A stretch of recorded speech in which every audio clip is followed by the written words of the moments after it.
मोहतरम दोस्त और बुजुर्ग अल्लाह पाकेर लाखो शुक्रिया তিনি আমাদেরকে এই শীতের রাতে ভালোবাসার মানুষ ছেড়ে আরামের বিছানা ছেড়ে শয়তানের বুকে লাত মেরে রহমানের সঙ্গে পিয়ার করে ফেরেশতাদের সাথে জান্নাতের বাগানে রহমতের ছত্রছায়াতে কিছু সময় অতিবাহিত করার সুবর্ণ সুযোগ দিয়েছিলেন। আর আমি আপনি সুযোগটাকে সদ্ব্যবহার করতে পারলাম, এজন্য মুক্ত কণ্ঠে কৃতজ্ঞতা স্বীকার করে বলি আলহামদুলিল্লাহ। সত্যি প্রশংসার একমাত্র মালিক হলো আল্লাহ। তিনি ছিলেন, তিনি আছেন, তিনি থাকবেন। তিনি ছিলেন, তিনি আছেন, তিনি থাকবেন। বাকি পৃথিবীর যা কিছু দেখছি এগুলো ছিল না, এগুলো থাকবে না। যে জিনিস ছিল না, যে জিনিস থাকবে না, তার উপরে ভরসা করলে ঠকতে হবে, জেতা যাবে যদি বলেন না। তিনি হলেন আল্লাহ, তার কাছেই যেতে হবে, যাব না বলা যাবে না। তার হাত থেকে পালিয়ে যাব এ সুযোগ কেউ পায় নাই, আর আমিও পাবো না। তার কাছে যাওয়ার পরে লাঠি বল, পাটি বল, দল বল, বিদ্যে বল, বুদ্ধি বল, অর্থ বল, জনবল, মনোবল, বুকের বল, কোমরের বল, দেশের বল, দশের বল, তোমার বল আর আমার বল। কবর বলছে গোসল করে একবার আমাদের পাড়ায় শুবি চল। অর্থের গরম, ডিগ্রির গরম, রূপের গরম, যৌবনের গরম, বাপের গরম, বেটার গরম, লাঠির গরম, পাটির গরম, নেতার গরম, নীতির গরম, দিল্লিতে দাদার গরম, কলকাতায় দিদির গরম, বাঁশতলায় গেলে ফুল নরম। ওখানে নরম হলে রেহাই আর গরম হলে পেটাই। ফেরেশতা কারোর ধার ধারে না, বুঝলে বড় ভাই? এই ক্ষমতার যিনি একাই মালিক তিনি কে? আল্লাহ। তিনি হলেন আল্লাহ। তার দরবারে কানা খোঁড়া, সাদা কালো, দেশি বিদেশি, আমাদের ওদের, এ দলের ও দলের, হাফেজ সাহেব, মূল সাহেব, পীর সাহেব, ফকির সাহেব, ডাক্তার মাস্টার, শিক্ষিত মূর্খ, ধনী গরিব, চাচা বুসো, কানা কুঁজো, অচল সচল, দুর্বল সবল, মূল্যে সব একদল। মূল্যে কদল? হানাফি, সাফি, মালিকি, হাম্বলি, কাদরিয়া, চিশতিয়া, মোজাদ্দেদিয়া, নকশবন্দিয়া, দেওবন্দ, ফুরফুরা, তবলিগ, হিজবুল্লাহ, আজানগাছি, হাক্কানি, কাদিয়ানি, তালতলা, নারকোলডাঙ্গা, পাথর চাবড়ি, পিয়ার ডাঙ্গা, মরে গেলেই কবর ডাঙ্গা। একটাই জায়গা। হিন্দু, মুসলমান, জৈন, খ্রিস্টান, বেঈমান, নাফরমান, মরলে সব সমান সমান, তখন একটাই নাম, সেটা হচ্ছে লাশ। আর ফেরেশতারা বলছে যাচ্ছিস যখন যা, তবে দেখে যাস আগে চলে গেছে আচাচা বাঁশ। যদি থাকে আমল তো পাস, আর তা নাহলে শুলে, যদি বলে কে জানে? এ বাবা কে জানে? কথা বলে না। তকদিরে পাশ আছে না বাঁশ আছে কে জানে? আল্লাহ জানে। আর কেউ জানে? আর কেউ জানে? মিথ্যা কথা। আর একজন জানে। কে জানে? কে জানে? আমি জানি। কে জানে বলেন? প্রত্যেকে আঙুল এরকম করেন, এদিকে থেকে বলেন আমি জানি। কে জানে? যদি বলেন আবার সেই বলে আল্লাহ। নিজের দিকে তাকিয়ে বলেন আমি জানি। হ্যাঁ, কারণ কেউ জানো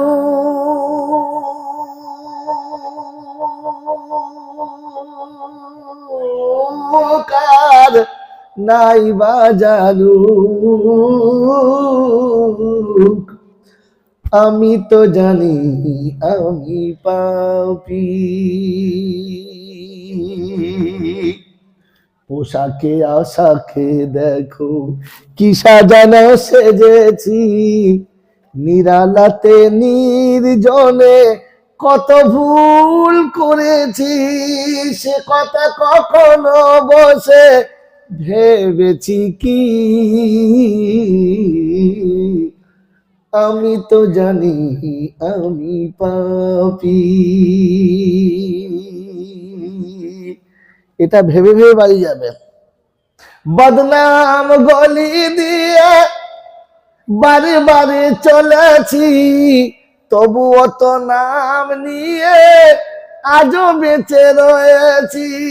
বদনাম গলি দিয়ে বারে বারে চলেছি, তবুও তো নাম নিয়ে আজও বেঁচে রয়েছি। প্রভুর কাছে গিয়ে দাঁড়াবো যে কি দিয়ে, সে কথা কি কোনো দিন ভেবেছি? আমি তো জানি আমি পাপী।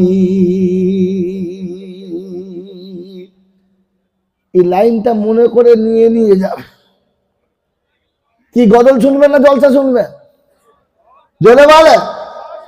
হায় যৌবনে পর দিয়ে কাকে কাকে ধরেছি, রক্তের গরমেতে কাকে কি যে মেরেছি। যৌবনে পর দিয়ে কাকে কাকে ধরেছি, রক্তের গরমেতে কাকে কি যে মেরেছি। চোখের আড়ালে কত ভুল করেছি,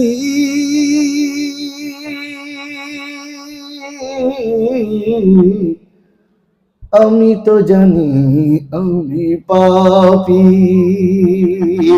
কেউ জানু কার নাই বা জানু, আমি তো জানি আমি পাপী।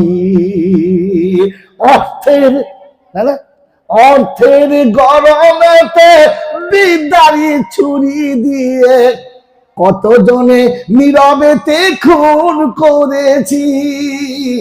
অর্থের গরমেতে বিদ্যার ছুরি দিয়ে নীরবেতে কতজনে খুন করেছি।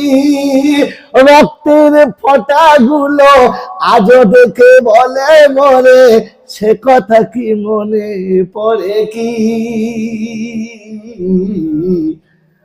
আমি তো জানি আমি পাপী। যৌবনের কাল ধুয়ে সময়ের কালে গিয়ে, যৌবনের কাল ধুয়ে সময়ের কালে গিয়ে এখন কেমন সাধু আমি সেজেছি। পরের লাইন বলবো? বীরনগরে আগুন লেগে যাবে। বলবো? ওই বাবাজি, তারিখ আমি মোটামুটি একটু একটু জানি, যদিও আমি তারিখের বয়ান করি না। এই জন্য শোনেন, এসব মাল আমি তখনই বানাই আর তখনই ঢালি। ও ঢালে আর আমি ঢালি। মাল পরের বার বললে আর বলতে পারবো না। এই গজলটা যদি ফির ঘুরিয়ে বলতে পারবে, আমি আমার বাপ বলতে পারবে না। এটা কোথাও লেখাও নেই আর আমার কোথাও বাঁধানো নেই। হুজুর মনে পড়ে? ফেরেশতা বসে আছে। ভাইরা শোনা, বাবার নাম ইসলাম, কিসের নাম? যদি বলেন যৌবনের কাল দিয়ে সময়ের কালে ধুয়ে এখনো তো সাধু সেজে রয়েছি।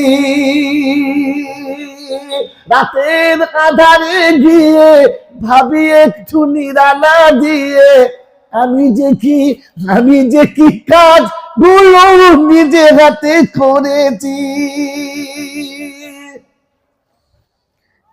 হাত দুটো তুলবো কি করে? মনে পড়ে? ওই বাবাজিরা, আল্লাহ আপনাকে আমাকে মনে রাখার তৌফিক দান করুক। এই জন্য আমার কবরে ফাঁস যাবে না বাঁশ যাবে, ওটা আমি জানি। কে জানে? জোরে বলে। নিজে নিজে বলেন আমি জানি। আল্লাহ আপনাকে আমাকে নিজের কথা ভেবে নিজে তওবা করার তৌফিক দান করুন, বলুন আমিন। শোনাচ্ছিলাম প্রশংসার একমাত্র মালিক কে? জোরে বলেন কে? আল্লাহ। আল্লাহ দেখতে কেমন জানি না, ডিজাইন কেমন জানি না। কোন বক্তা বলে নাই তার কি হয়? অন্ধের চোখে জ্যোতি, বোবার মুখে কথা, বাজার পেটে বাচ্চা, ভিখারিকে বাদশাহ, অচলকে সচল, দুর্বলকে সবল, যিনি এক পলকে করতে পারেন তিনি কে? জোরে বলেন তিনি কে? আর কেউ পারে? আর কেউ পারে না। এটা জানলে কেউ আজমিরি আর যাবে? এত আসতে কেন হলো? তার মানে ও মালো এখানে আসে, কি বলেন জি? হ্যাঁ, এটা জানি আল্লাহ ছাড়া আর কেউ পারে না। এরপরে মাল পাথর চাবড়ি যাবে, যদি বলেন। আর এরপরে পাথর চাবড়ি গেলে ওকে মুসলমান বলা যাবে, যদি বলেন। আমরা সব মানুষ, বলুন ইনশাআল্লাহ। যে কজন বসে সবাই মুসলমান, বলুন ইনশাআল্লাহ। এটা আমি বললাম, আপনি বললেন, সবাই বললেন, কিন্তু আল্লাহ সবাইকে মুসলমান বলে না। আল্লাহ আমাদের সবাইকে মানুষ বলে। তো মানুষ জান্নাতে যাবে, মুসলমান জান্নাতে যাবে, বাকিগুলো যাবে? বল হুজুর, আগের হুজুর তো সব বলে নাই, বলেছে আল্লাহ যাকে মুসলমান বলে না ওই মুসলমান জান্নাতে যাবে, আর আল্লাহ যাকে মানুষ বলে না ওই প্রথম যাবে। যদি বলে, কারণ মানুষ না হলে জান্নাতে যাবে না। আমার চ্যাপ্টার বাঁধা, তাই আপনাদের আজকে জবাই করতে পারলাম না। যাক, ছেড়ে দেবো ইনশাল্লাহ, চিন্তা করছেন না। তবে একটু ইশারা করে তো বলে যেতেই হবে, কারণ কবরে আমাকে বিপদ থেকে বাঁচতে হবে। আমি জলসা করতে এসেছি, আপনাদের কি হবে জানি না, আমার কি হবে তাই ভেবে জলসা করছি। এখন আপনাকে বুঝে নিতে হবে, যদি বুঝে নেন তো আলহামদুলিল্লাহ, না বুঝে নেন তো আলহামদুলিল্লাহ। কবরে যাওয়ার পরে আপনার সঙ্গে আবার আমার দেখা হবে, এই জলসা আর একবার হবে, হবে না? আর হবে না? হবে। আর সেদিন বক্তাকে প্রথম জিজ্ঞাসা করবে কি বলেছিস বল, শ্রোতাকে জিজ্ঞাসা করবে তোরা কি শুনেছিস বল। সেদিন যদি বলে হুজুর এ হুজুর বলে নাই, তাহলে আমার পিঠে চামড়া থাকার কোনো কল্লা না, প্রথম মার। এই জন্য ওলামাদেরকে কথা বলার সময় ভেবে বলতে হবে, কারণ জাহান্নাম থেকে আমাকে বাঁচতে হবে, বলুন আমিন। জোরে বলেন আল্লাহুম্মা। আচ্ছা, আল্লাহ সর্বপ্রথম জান্নাতে কাকে দিয়েছিলেন? এই বায়ানে শুনছিলেন, আমি এখান থেকে শুরু করলাম। আল্লাহ সর্বপ্রথম জান্নাতে কাকে দিয়েছিলেন? জোরে বলে, কথা বলে বলে বলে আদম আর হাওয়াকে। জোরে বলেন কাকে কাকে? আদম আর হাওয়া। এই দুটো বাচ্চা ছেলে কথা বলবি না, তাহলে বাচ্চারা কথা বলুক আমি চাই না। তোদের সময় আছে, শুনে যা, বুঝে যা। বুড়ো কটাকে বলতে দে, অবলার বল ফোটাতে দে, তারপর তোরা ফুটবি। বাবাজি, তাহলে প্রথম জান্নাতে ছিল আদম আর হাওয়া, এ দুজন মানুষ, হ্যাঁ না না? আলহামদুলিল্লাহ। এরা ইমানদার মুসলমান ছিল কিনা? ছিল। এখন এরা জান্নাত থেকে ফাঁকে এলো, আবার আমাদের ওই জান্নাতে যাওয়ার ইচ্ছা আছে না না? জোরে বলে আছে। আলহামদুলিল্লাহ, আল্লাহ আমাদের সকলে যাওয়ার ইচ্ছা আছে। তুমি খালি 5টা দিয়ে দাও, তুমি 5টা দিয়ে দাও, বাকি ঝামেলা হাঁটাও। কথা বলেন নাই? মেরে মোহতম দোস্ত আর বুজুর্গ, শুনে রাখেন, তিনি হলেন আল্লাহ।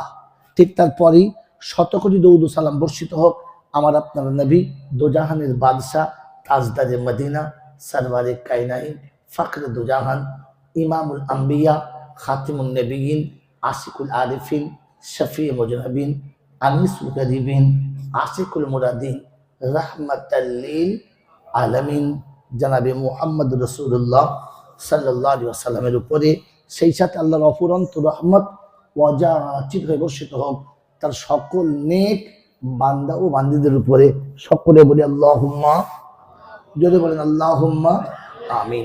আমার বাবাজিরা, আমার সোনার চাঁদ বন্ধুরা, আমার আল্লাহওয়ালা ভাইয়েরা, জ্ঞানীজনেরা, বুদ্ধিজীবীরা, আমার সোনামণি মায়েরা বোনেরা, আওয়াজ বন্ধ করে অল্প সময় কথা শোনেন, তারপরে সারা জীবন চিল্লাবেন, কেউ বারণ করবে না, আপনার আখিরাত তৈরি হবে।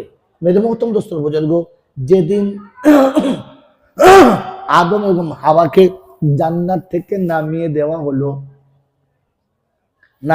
হলো, তাদের ভুল তাদের স্মরণ করানো হলো, সেদিন আদম দোয়া করেছিল, আপনার আমার আব্বা দোয়া করেছিল, আল্লাহ আমি একটা ভুল করেছি, তার জন্যই শাস্তি পেয়েছি, আমার বাচ্চারা যদি ভুল করে তুমি এত বড় শাস্তি দিও না, তাহলে আমার বাচ্চারা এই জায়গায় ফিরে আসতে পারবে না।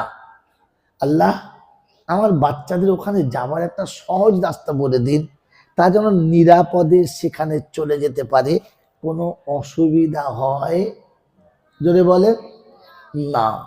তিনি বললেন ঠিক আছে আমি রাস্তা বলে দিচ্ছি, ওই রাস্তাটা আমাদের জানার দরকার, হ্যাঁ না না যদি বলেন ও রাস্তা।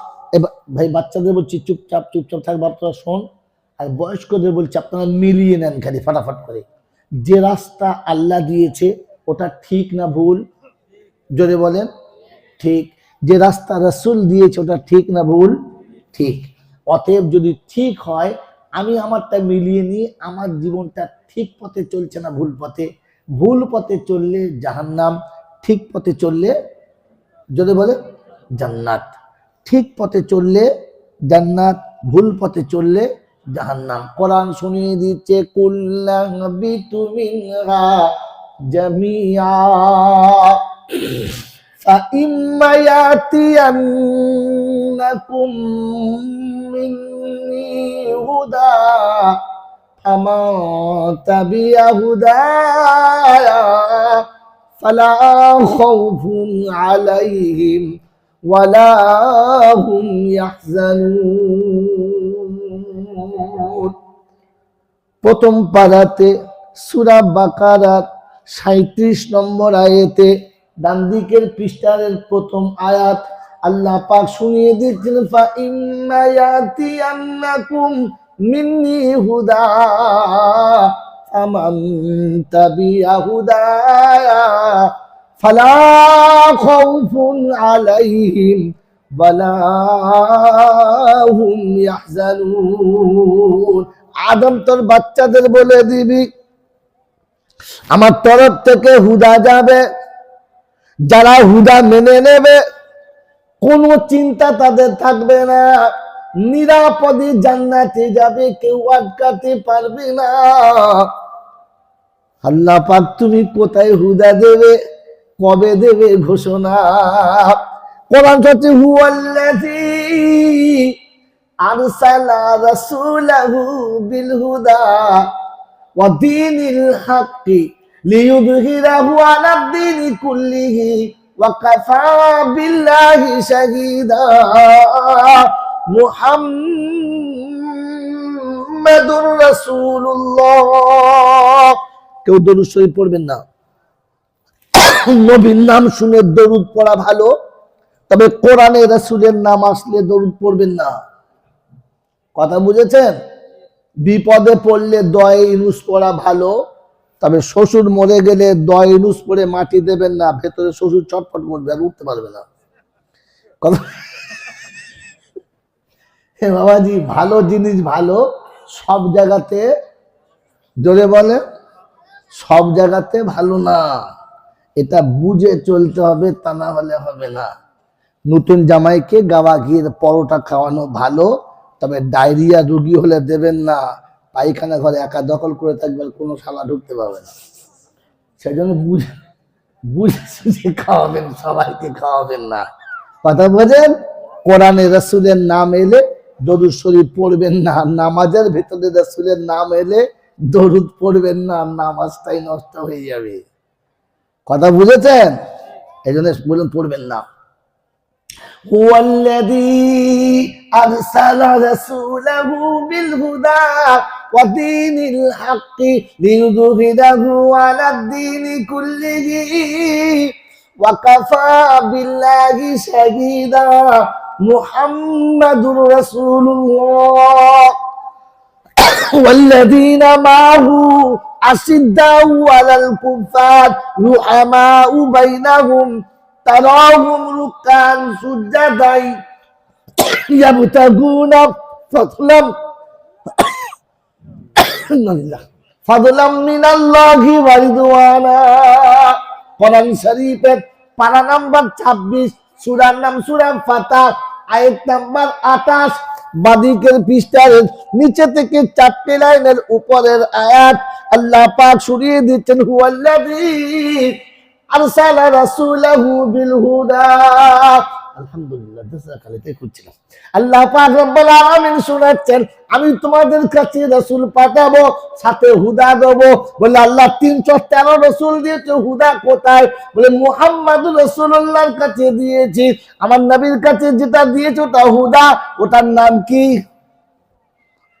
কোরআন। ওটার নাম কি? জোরে বলেন। এটাই হলো হুদা। আল্লাহ পাক শুনিয়ে দিয়েছে, ওয়ামা আতাকুমুর রাসূলু ফাখুযুহু ওয়ামা নাহাকুম আনহু ফান্তাহু। কোরআন শরীফের পারা নাম্বার 28, সূরার নাম সূরা হাসর, আয়াত নাম্বার 8, বাদিকের পৃষ্ঠার মিডল পয়েন্টের আয়াত আল্লাহ পাক শুনাচ্ছেন, ওয়ামা আতাকুমুর রাসূলু ফাখুযুহু ওয়ামা নাহাকুম আনহু ফান্তাহু ওয়াত্তাকুল্লাহ ইন্নাল্লাহা শাদীদুল ইকাব। আল্লাহ পাক শোনাচ্ছেন, আমার রাসূল যেটা দেবে ওটা নাও, যেটা ছাড়তে বলে ওটা জোরে বলে ছেড়ে দাও। আল্লাহকে ভয় করো, তিনি সূক্ষ্ম হিসাব লেনেওয়ালা। তাই আজকের বীরনগরের বাবাজিদেরকে একটা অফার দিয়ে যাচ্ছি, মহেশনগর। আচ্ছা তাই হলো। এই মহেশনগরের লোকেদের একটা অফার দিয়ে যাচ্ছি, যদি নিতে পারে তো ভাগ্যবান, আর না নেবে তারা হলো বুদ্ধিমান। যারা নেবে না তারা বুদ্ধিমান, যারা নেবে তারা বলে ভাগ্যবান। যারা নেবে তারা ভাগ্যবানের বন্ধু হলো রহমান, আর বুদ্ধিমানের বন্ধু হলো শয়তান।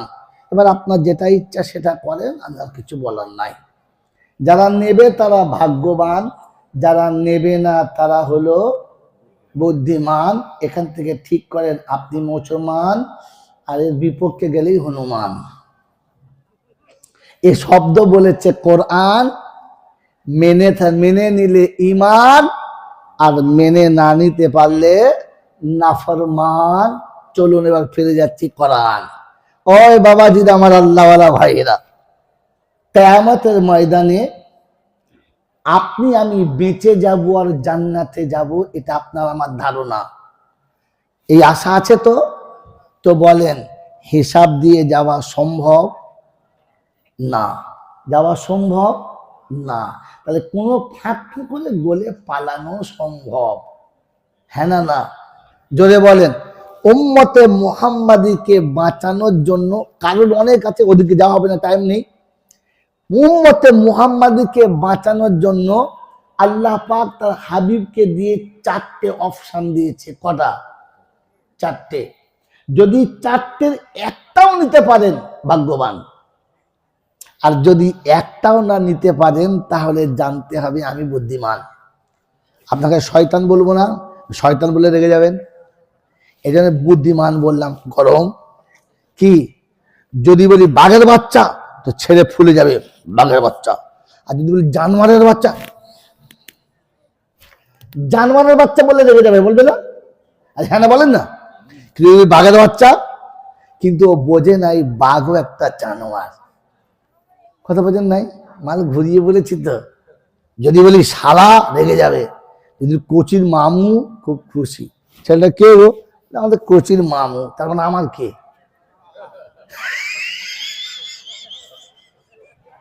এটাই বুদ্ধিমানের পরিচয়। শুনে নাও, ভাগ্যবান নেবে আর বুদ্ধিমান হ্যাঁ, বুদ্ধিমান হলে নেবে না। আল্লাহ আমাদেরকে ভাগ্যবান হওয়ার তৌফিক দান করুন, বলুন আমিন। সারা জীবন জলসা শুনেছেন, বুঝেছেন কিনা জানি না, বুঝে না বাড়ি যান। আল্লাহ নবী বললেন তোমরা সবাই আলেম হও।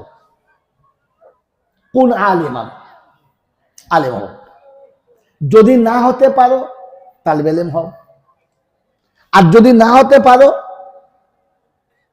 তো আলেম ওলামারা যা বলে তা শুনে নাও। যদি তাও না পারো কমপক্ষে এদের সঙ্গে একটু মোহাব্বত করে নাও, বেঁচে যাবে। পঞ্চম দলে যাবে না, তাহলে কিন্তু ফেঁসে যাবে অনিবার্য, আর বাঁচানো যাবে। এই চারটে দলের মধ্যে আমরা কে কে আছি নিজে নিজে ভাবি। হাত তুলে দেখাতে হবে না, সুবহানাল্লাহ বলতে হবে না, নিজে নিজে ভাবি আর দেখি চার দলে আমাদের নাম পড়ে কিনা। কারণ মুসলমানের মেন দল কটা কটা তাই জানে না। বেঈমানের দল মোট কটা তাই জানে না। শুধু খালি দলবাজি করছে। হ্যাঁ, দলবাজি করছে। এতটুকু শিখে রাখো, মুসলমানের দল চারটে। মুসলমানের দল কটা? চারটে। আর বেঈমানের দল চারটে। বলবো বলবো বলবো কাফিরিন, মুনাফিকিন, মুশরিকিন, বদ্দিন। বেঈমানের দল চারটে। একজন আল্লাহকে স্বীকার করে না, একজন আল্লাহর সঙ্গে আরো দু একটাকে মেনে নেয়, হ্যাঁ না?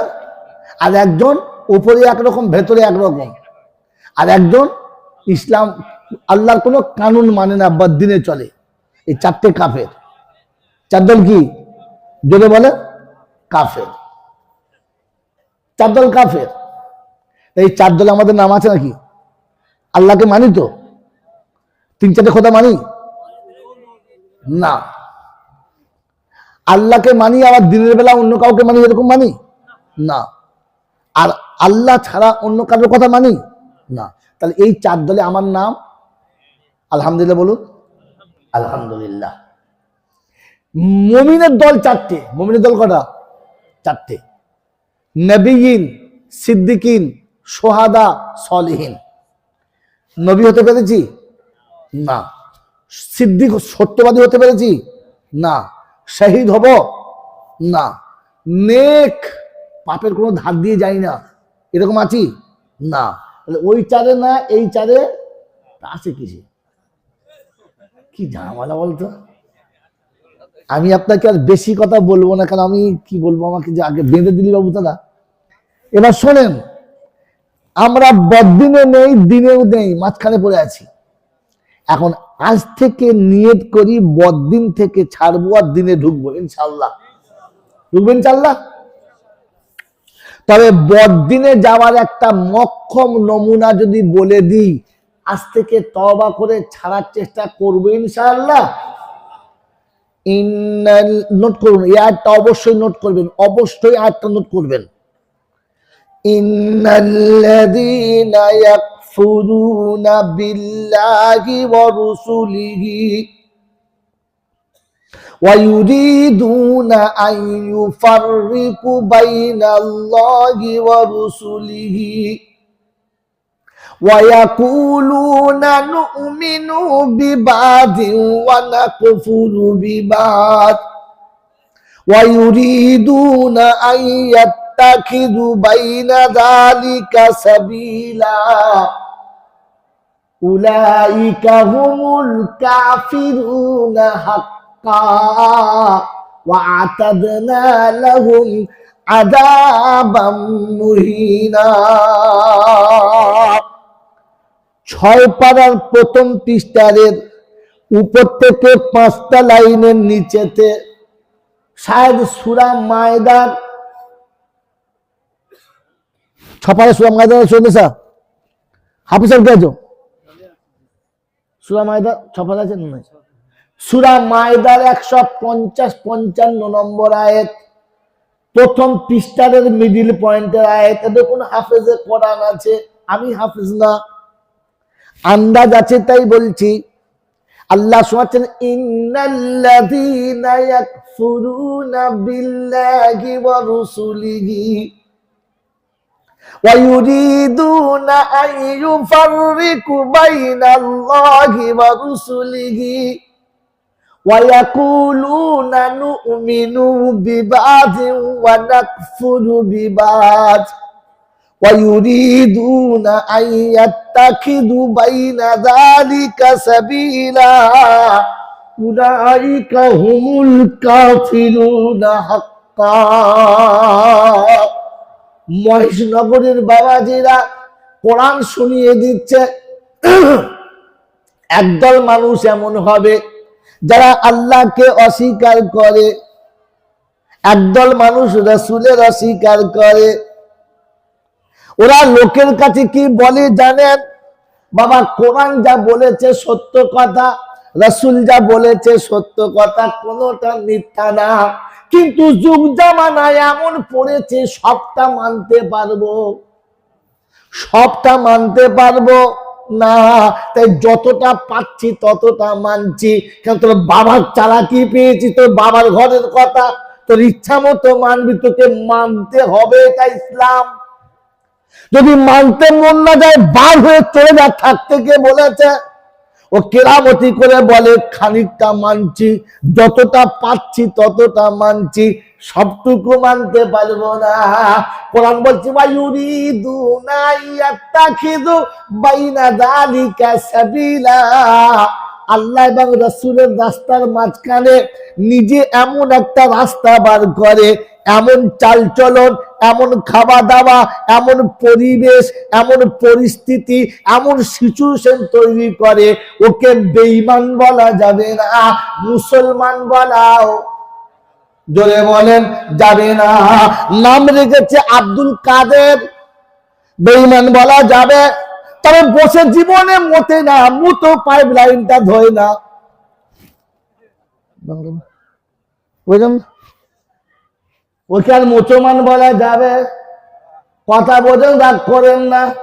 কেন? বাংলা খুলে না বললে এরা বোঝার চেষ্টা করে না। নামটা আব্দুল কাদের, বেঈমান বলা জোরে বলেন যাবে না। রাতে গোয়ালে ঢুকে সকালে গোসল করে না, একে মুসলমান বলা যাবে? জোরে বলেন যাবে না। ওর নাম আব্দুল কাদের, বেঈমান বলা যাবে না। তবে বগলে তোলা চুল সারা জীবনে ফেলবে না, একে মুসলমান বলা যাবে? বলা যাবে? সভাপতি তোমার আগে ফায়সালা হবে। কারণ কিয়ামতে বলবে সভাপতি প্রথমত কি জলসা শুনিয়েছ, লোককে কি শুনিয়েছ? ওই বাপজিরা, শোনেন আল্লাহরা, এই বাবাজিরা, আমার আল্লাহওয়ালা ভাইরা, আমার পূর্বের বক্তায় কথা বলে নাই, পরেরটাও বলবে না। ওদের আশা আছে আর একবার দাওয়াত হবে, ও আশা করে আমি আসি না। এসেছি জাতিকে সত্যটা বলে দিতে, ডাকলে আসবো না, হলে আসবো না। আল্লাহ রুজি লিখলে তোমাকে ডাকতে বাধ্য হতে হবে, আল্লাহ না লিখলে আমি জোর করে আসতে পারি না। ভাইরা বোঝেন কি বোঝেন না? কোরআন শুনিয়ে দিচ্ছে, শুনে নেন। নাম হলো আব্দুর রহমান, বেঈমান বলা যাবে না। তবে বিবিকে এমন পোশাক পরিয়েছে মুসলমানের মেয়ে বলে মনে হবে না। ব্লাউজ পরাবে, হ্যান্ডেল থাকবে না। চুল এমন কেটেছে মনে হচ্ছে যেন অর্ধেক মোষের ছানা। বোঝেন না? বাবাজিরা শোনো, এমন কাপড় পরেছে শোরুমের মাল সব দেখা যাচ্ছে, অসুবিধা। হাফেজ সাহেব মাথা নিচে করে দিয়েছে, মাথায় কি বোঝা চেপেছে, শোরুম দেখে না মনে হচ্ছে। ওই হায়দার মাল বুঝেছে রে, এতক্ষণ জলসা বোঝে না, এবার বুঝেছে। আমার বাবাজিরা, আমার সোনার চাঁদ বন্ধুরা, সোনামণি মায়েরা, বোনেরা, ও যখন দুর্গা পুজোতে যাবে, ওরা বলবে না লোকটা ভালো, আমাদের দলের লোক, আমাদের অন্য দলের না। আর ঈদগাহে নামাজ পড়বে, তখন বলবে আমাদের দলের, অন্য দলের না। উলাইকা হুমুল কাফিরুনা হাক্কা। কোরআন বলছে এরাই হলো খাঁটি বেঈমানের বাচ্চা। আগামীতে সালার মহেশনগর আমার দাওয়াত হবে, না হয় না হয়।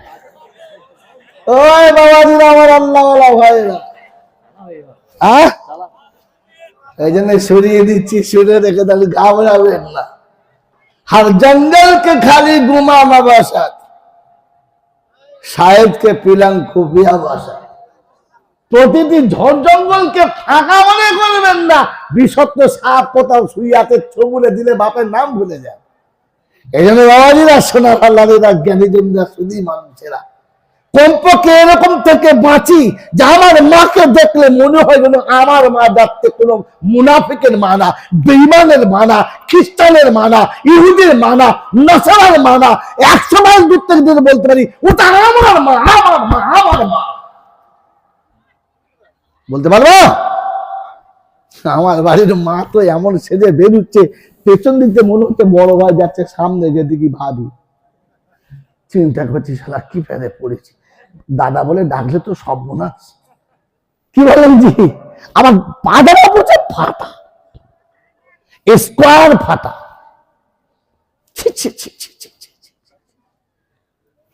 65টা গরু জবাই করেছো, গরু কথা তো ওখানে গিয়ে বলবে খোদা সব ফাটা মালে খেয়েছে, ভালো মাল একটা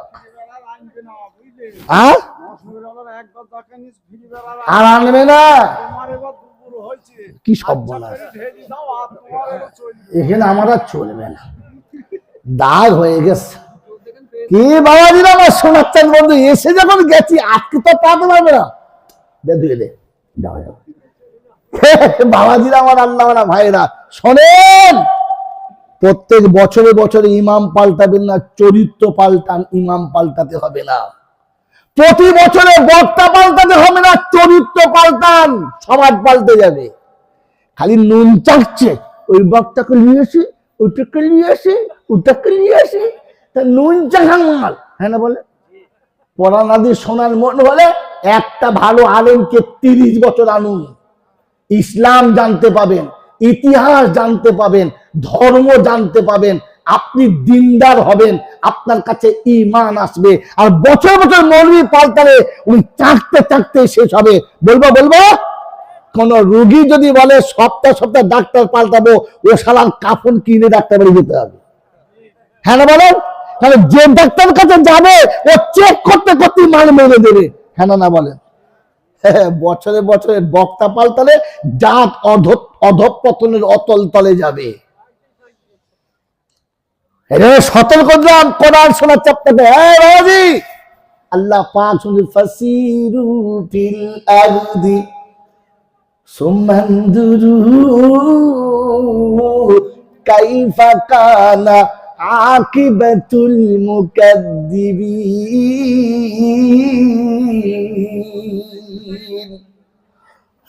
আল্লাহ পাক সাথে পৃথিবী বিরাজ করো, ঘোরো, আর ফের দেখে আমাকে বিশ্বাস করো।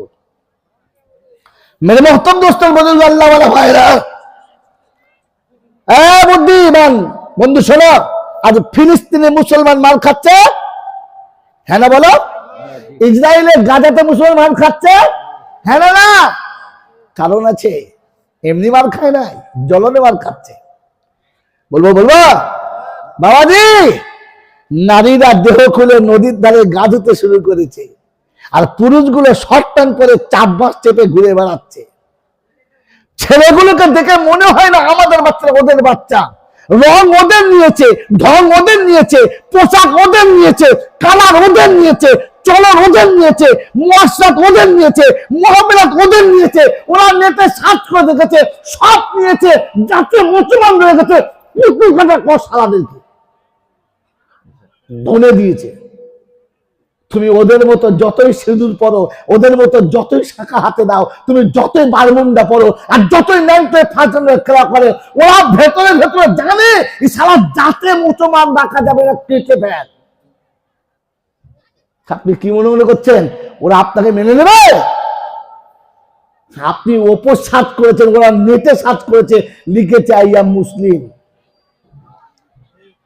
এই জন্য সোজা হন,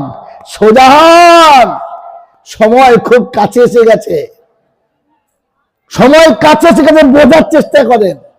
এই জন্য শুনিয়ে দিচ্ছি, শুনে নেন। আল্লাহ পাক রব্বুল আলামিন আপনাকে আমাকে ওই জান্নাতে ফিরিয়ে নেওয়ার জন্য 4টে অপশন দিয়েছে। কটা? আলেম হন। কি হন? জোরে বলেন, আলেম হন। কি হন? আলেমদেরকে কিয়ামতে আল্লাহ বাঁচিয়ে নেবেন। কি দিয়ে? যত ওলামা আছে সমস্ত ওলামাদের বলছি, আলেমদেরকে আল্লাহ একটা ভালোবাসার নামে ডেকেছে। নামটা কি? মাদ্রাসায় পড়ে তো না, পান খায় আর বাপের পাশে ফুর্তি করে ঘুরেছে, বড় জামা পরে মনে করে মোলচা হয়ে গেছে, আর তাকেই মনে করে।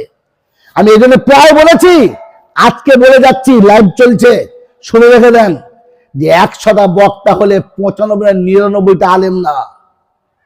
আর পশ্চিমবাংলা যত ইমাম আছে 100টার মধ্যে 99.5টা আলেম না। একটা ইমামকে জীবন ইমামের জন্য শর্ত কথা, তো বলে বাড়ি থেকে ঘুরে আসছি বলে সারা আসবে না, বাপের বেটা কিছু জানে না, বড় জামা পরে দুটো সূরা শিখে গেছে, ওরকম হয়ে গেল, ইমাম হয়ে গেল, তাই রেখে দিয়েছে। আপনি আলেম চেনেন? এই জন্য শুনিয়ে দিলাম, শুনে রেখে দেন বাবাজি। আলেমদেরকে আল্লাহ কিয়ামতে বাঁচাবে, বাঁচাবে, বাঁচাবে, বাঁচাবে, বাঁচাবে, বাঁচাবে। আর বাঁচানোর জন্য প্রথম শর্ত, ওলামাদেরকে আল্লাহ পাক রাসূল শব্দে ডেকেছেন। কি শব্দে? কিয়ামতের ময়দানে জাহান্নামীকে যখন জাহান্নামে নিয়ে যাবে, তখন জিজ্ঞাসা করবে, আলাম ইয়াতিকুম রুসুলুম মিনকুম ইয়াতলুনা আলাইকুম আয়াতি রাব্বিকুম ওয়া ইউনযিরুনাকুম লিকা ইয়াউমিকুম হাযা ক্বালু বালা। সেদিন জিজ্ঞাসা করবে, তোমাদের কাছে রাসূল যায় নাই তো মহানগরে কবে রাসূল এসেছিল? কবে আসে? এখানে আল্লাহ পাক বলেন, যারা কোরআন তোমাদের কাছে বহে এনে দিয়েছে ওদেরকে আমি রাসূল ডেকেছি। মনে রাখবেন ইনশাআল্লাহ, কারণ আমি আমার রাসূলকে বলছি, হুয়াল্লাযী বাআসা ফিল উম্মিয়িনা রাসূলাম মিনহুম ইয়াতলু আলাইহিম আয়াতিহি ওয়া ইউযাক্কিহিম ওয়া ইউআল্লিমুহুমুল কিতাবা ওয়াল হিকমা ওয়া ইন কানু মিন ক্বাবলু লাফি দালালিম মুবিন।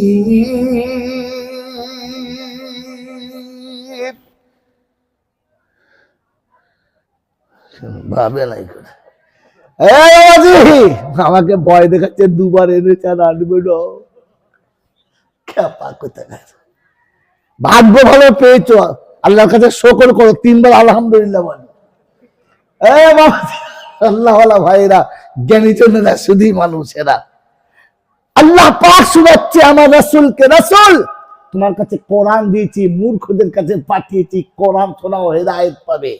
তো কোরআন রাসূলকে শোনাতে বলেছে, হেদায়েত পাবে। আর কিয়ামত পর্যন্ত ওলামাদেরকে কোরআন শোনাতে বলেছে, কিয়ামতে আল্লাহ পাক ওলামাদেরকে রাসূলের সঙ্গে দেখে তুলে নেবে। এজন্য আলেম হওয়া বেঁচে যাবি, আও মুতাআল্লিমান, আর তা না হলে তালেবে ইলম হ। কি হ? তালেবে ইলম। ছাত্র যদি 22 বছর বয়স হয় আর পড়তে পড়তে ভুল করে আর মারে, অর্থাৎ ছেলে মানুষই পড়ছে, তালেবে ইলম ছেলে, ছাত্রদেরও বলতে বাচ্চা ছেলেও এখন পড়ছে, হ্যাঁ না বলে? ওই বয়সের ছেলে হাফেজ হয়ে গেছে, ও সবে পড়ছে, তবু ওর নাম তালেবে ইলম, ভুল করলি মাপ। কিয়ামতে আপনি যাবেন তো জিজ্ঞাসা করে, বল মান রব্বুকা, বল আলহামদুলিল্লাহ আর রহমানির রহিম মালিক ইয়াউমিদ্দিন। ভাই মান নবিয়ুকা, ইয়াকা নাবুদু ওয়া ইয়াকা নাস্তাইন। আরে পাগল, আর কিছু বল। বলছে আল্লাহ মাদ্রাসায় মক্তবে পড়ছিল, সূরা ফাতিহাটা সবে হয়েছে, আরে মাল গেলে চলে যাচ্ছে, আমাকে শিখতেই দেয় না। তালেবে ইলম, চল বাচ্চা পড়ছিল সবে, তুলে চলে যাবেন। তালেবে ইলম হলে 7 কুল মাপ, বুঝেছেন? হ্যাঁ। আর তালেবে ইলম হলে কি লাভ জানেন? জানেন না। হিফজ করতে করতে মরে গেলে হাফিজদের সঙ্গে উঠবে। এই জন্য যারা হিফজ পড়তে শুরু করতে অটোমেটিক করে, হাফসাব বলে না হাফসাব হয়েছে তো সবে তো এক পাতা মুখস্থ করেছে, এখন থেকে হাফেজ সাহেব। আল্লাহ বলে হাফেজ সাহেব বল, ও এখন মরে গেলে আমি হাফেজ সাহেব করেই তুলবো। হজ করতে যেতে যেতে রাস্তায় মরে গেলে কিয়ামতে হাজির হয়ে উঠবে। নামাজ পড়তে যেতে যেতে রাস্তায় মরে গেলে কিয়ামতে নামাজি হয়ে উঠবে। আর মাদ্রাসায় পড়তে পড়তে মরে গেলে, মক্তবে পড়তে পড়তে মরে গেলে কিয়ামতে আলেম হয়ে উঠবে। আল্লাহ পাক শুনে চাহাবের তোর উম্মতকে আমি এমনি করে করে বাঁচাবো। 4 নম্বর হলো ওলামাদের সঙ্গে থাক, ওলামাদের সঙ্গে থাক, আমি বাঁচিয়ে নেব। আর কিয়ামতের ময়দান আল্লাহ পাক বলছে শোন, আলেমরা যেথায় যেতে বলে ওই পর্যন্ত যা, ওদের কথা শোন, বাঁচিয়ে নেব। এই দুটো অপশন এখনই বলে দেবো না দেরি করব? কিয়ামত যখন শুরু হবে, পৃথিবী সব শেষ হয়ে যাবে, এই পৃথিবীতে সর্বশেষ যে জিনিসটা তুলে নেবেন সেটার নাম কি? কাবা। সেটার নাম কি? সব শেষ হবে, কাবা শেষ হবে না। কাবাকে আল্লাহ পাক উপরে তুলতে চাইবেন, উঠবে না। ও সময় আল্লাহ পাক জিবরাইলকে পাঠাবে, যাও। তো জিবরাইল এসে ফিরে গিয়ে বলছে হয় নাই, বলছে 2 জন যা, হয় নাই, 3 জন যা, হয় নাই, বলছে আজরাইল তুই যা, তুই না গেলে হবে না। আজরাইল এসে 4 জনের 4 জনের মারে, টান হেলে না। বলছে আল্লাহ সে কি খুঁটি মারা মেরেছে, মাল উঠে না যে, কি হয়েছে? জিজ্ঞেস কর, এই কাবা কি হয়েছে? তো বলছে শোন, আল্লাহকে জিজ্ঞাসা কর, পৃথিবীতে কোনো মা তার বাচ্চা ছাড়া উঠে গেছে? হ্যাঁ, পৃথিবীর কোনো মা তার বাচ্চাকে ফেলতে পারে? তো আমি একা যাবো কি করে? আমার বাচ্চাদের কি হবে? রাসূল চলে গেছে আর বলে গেছে উম্মতের কি হবে? আমি যাচ্ছি আর বলেছে আমার বাচ্চাদের কি হবে? আল্লাহ বলে কি বলতে চাচ্ছিস বল? বলছে আল্লাহ আমার বাচ্চাদের যদি পারমিশন না দেয় আমি যাব না, আমি যাব না। তো আল্লাহ বাচ্চাদের ডাক, বাচ্চাকে? সারা পৃথিবীতে যত মসজিদ আছে সব মসজিদের মুখ আমার দিকে করা আছে। কোন দিকে? কাবার দিকে। পূবে, পশ্চিমে, উত্তর, দক্ষিণে, চারিদিকে যত মসজিদ আছে সব মুখ কোন দিকে? বলে আমার বাচ্চা। পৃথিবীর প্রত্যেকটি বাচ্চা যেমন মায়ের মুখের দিকে তাকিয়ে থাকে, প্রত্যেকটি মসজিদ কাবার দিকে তাকিয়ে আছে। আল্লাহ আমি যখন যাবো আমার বাচ্চাগুলো পড়ে থাকবে। তো আল্লাহ পাক বলে সব বাচ্চাদের ডেকে নে, আয় চলে আয়, বাচ্চাদের সাথে করে নিয়ে চলে আয়। তো ডাক দিবে আয়। তো সেদিন পৃথিবীর যতগুলো মসজিদ আছে ওরা বলবেন না যাবো না। বলে কেন? বলছে মা তুমি আমাদেরকে কেন নিতে চাচ্ছ? বলছি এই জন্য নিতে চাচ্ছি যে তোরা আমার বাচ্চা, তোদের পরে আমার মায়া আছে, তুই না গেলে আমার জান ভরবে না, আয় তোরা চলে আয়। তো বলবে মা গো তুমি তোমার বাচ্চা না নিয়ে যাবে না, তো আমি আমার বাচ্চা ফেলে কি করে যাব মা? আমি আমার বাচ্চাদের ফেলে যেতে পারবো না। আল্লাহকে বলো তারা যেন আমার বাচ্চাদের নিয়ে নেয়। তো জিজ্ঞাসা করে তোমার বাচ্চা কারা? ফজরে আমার ভিতরে এসে নামাজ পড়েছে যারা, এর সাথে আমার ভিতরে নামাজ পড়েছে যারা, উত্তপ্ত রোদে আমার ঘরে ছিল যারা, আমার পেটের ভেতরে 5 ওয়াক্ত হাজিরি দিয়েছে যারা, আমার বাচ্চা হলো তারা। আমি মা যাব, আমার বাচ্চাগুলো পেটের ভেতরে নিয়ে যাব। ও মুসলমানের ছেলে, পৃথিবীর কোনো হলে গেলে, কোনো অফিসে গেলে মায়ের পারমিশন লাগে, পেটের বাচ্চাটা লাগে? লাগে? ফ্লাইটের টিকিট কাটতে গেলে দুধের বাচ্চার টিকিট লাগে, লাগে না? লাগে। কিন্তু পেটে যে বাচ্চাটা তো ওর লাগে, পেটের বাচ্চার রব্বের জুল যাওয়া মানে পৃথিবী থেকে দেখে হয়। পেটে বাচ্চা থাকলে মায়ের টিকিটে বাচ্চা পাস হয়। কিয়ামতে মসজিদের ভিতরে যারা ছিল মসজিদ পাস হবে, আর মসজিদের ভেতর থাকলে ওদেরকে আমি আল্লাহ ওই মাসুম বাচ্চা পেটের বাচ্চার মতো বিদায় হিসাবে পাস করে দেবো, পাস করে দেবো। মনে থাকবে ইনশাআল্লাহ। এই বাবাজি দাওয়াত আমাকে করেছেন না আমার ড্রাইভারকে? জোরে বলে, এই আমাকে না আমার ড্রাইভারকে? ড্রাইভার আমাকে, ড্রাইভারকে নয় তো? জোরে বলে, আমি আগে এসেছি না ড্রাইভার আগে এসছে? আমি আগে এসছি, আমি পিছনে ছিলাম, ড্রাইভার আগে এসছে।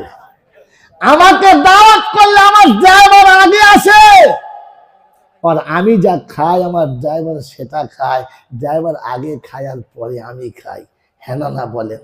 আল্লাহ পাক শোনাচ্ছে ওলামাদের সঙ্গে যারা থাকবে এরা আগে যাবে, ওলামারা পিছনে পিছনে যাবে, ওদেরকে নিয়ে যাবে। যদি বলেন সুবহানাল্লাহ, ওলামাদের সাথে থাকেন। এই জন্য দাওয়াত তাবলীগের সাথীরা বলেছে ওলামাদের সঙ্গে থাকো। আজ বলে দিলাম, ওরে বোকা কথাকার, ওই রকম গোলা ফাটা নাই বাবারা। হালিওয়ালা করে বাচ্চা নিয়ে যাচ্ছিল গো বাবা, ওর মোটা হয়ে তোর বাবা কি হলো? মোটা হালিওয়ার হয়েছে, তরুণ গায়ে মোটা হবে তাই বল। বুঝি আনবে না কি মাল বোঝে না, মনে করতে পশ্চিম ইমাম সাহেব পেয়েছে আমাকে। হ্যাঁ বাবাজি, এটা শোনেন শোনেন, বলে দিচ্ছি শোনেন। সারা জীবন খালি গপ্প শুনছে, কিচ্ছু শোনেন। ওরা আমাদের সাথে থাকেন, ভালোবাসা রাখেন।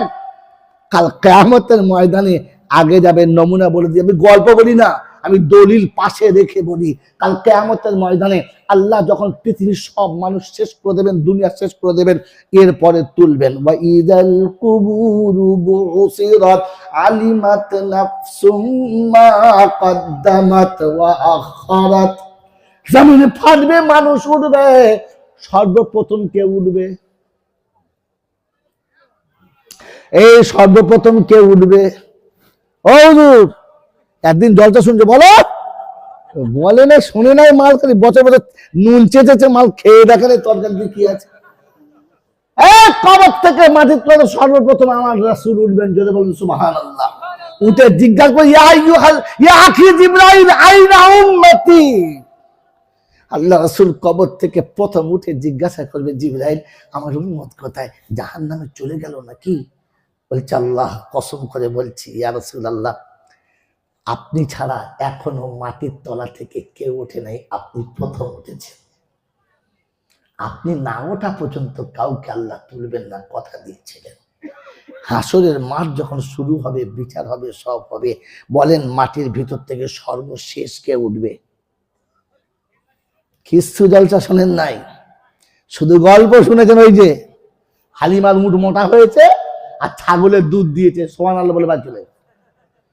আমার জিন্দেগির কি হবে ওটা শুনেন। ওটা শুনেছেন, ভালো খারাপ না, কিন্তু আমার জিন্দেগির কি হবে ওটা শুনেন। আমার বাবাজির, আমার সোনার চাঁদ বন্ধুরা, আল্লাহ ওয়ালা ভাইরা, কিয়ামতের সর্বশেষ কে উঠবেন জানেন না?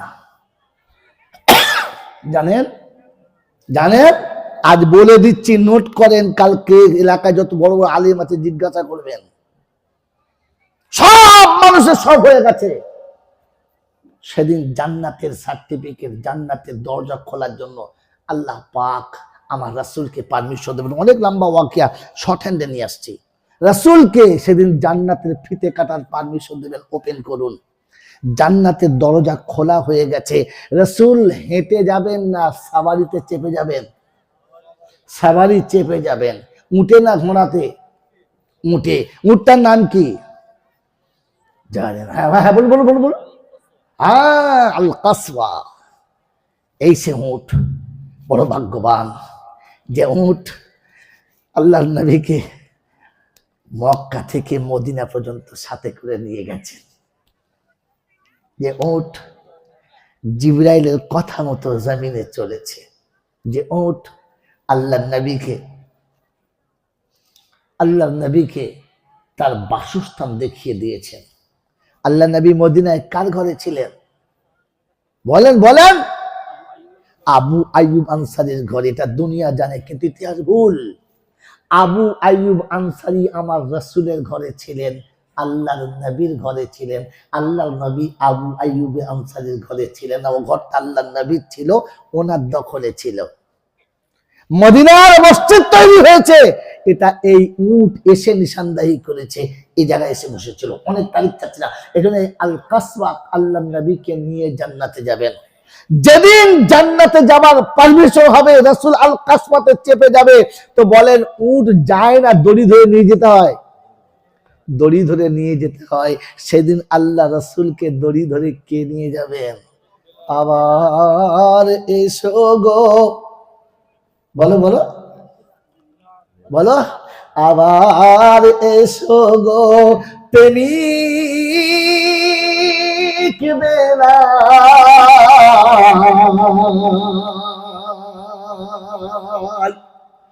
মোদের হৃদয় মাঝারে নতুন করিয়া আজান দিও গো নবীর মিনারে। সেদিন আল্লাহ পাক ডাক দেবে, হাবিবকে নিয়ে যাবে। আল্লাহ নবী বলবেন, আইনা বেলাল, আমার বেলাল কোথায়? আল্লাহর নবী ডাক দেবে, বেলাল নবীর দুই কদমের মাঝখান থেকে জমিন চিরে উঠে বলবেন, লাব্বাইক ইয়া রাসূলুল্লাহ। রাসূল যেখানে দাঁড়িয়ে থাকবেন, দুই কদমের মাঝখান থেকে বেলাল আল্লাহ পাকের হুকুমে উঠবেন। আর সেদিন রাসূল জান্নাতে যাবেন, কিন্তু বেলাল দড়ি ধরে আগে আগে যাবে। বলুন সুবহানাল্লাহ। আল্লাহ পাক শোনাচ্ছে, আমার হাবিবকে বেলাল সাথে করে নিয়ে যাবে। বেলাল আগে যাবে, রাসূল সাওয়ারিতে চেপে যাবে।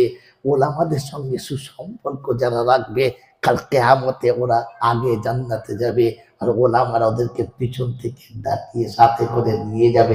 বলেন সুবহানাল্লাহ। এই জন্য অনেকের সঙ্গে সম্পর্ক রেখেছি, মরার আগে ওলামাদের সঙ্গে সম্পর্ক রাখি, রাখবো ইনশাআল্লাহ। চারটে অফার, চারটে একটা জিনিস হাতে করে নিতে পারি। রাসূল বলেছেন, ফালা তাকুন খামিসা ফাতুহলিক, যদি পঞ্চম দলে যাও তো ধ্বংস অনিবার্য, কেউ বাঁচাতে পারবে না। এখানে বন্ধু, আমি আপনি আজকের মহিনগরের জলসায় বসে বসে ভাবি, এই চারটের একটা আমার কাছে আছে কিনা।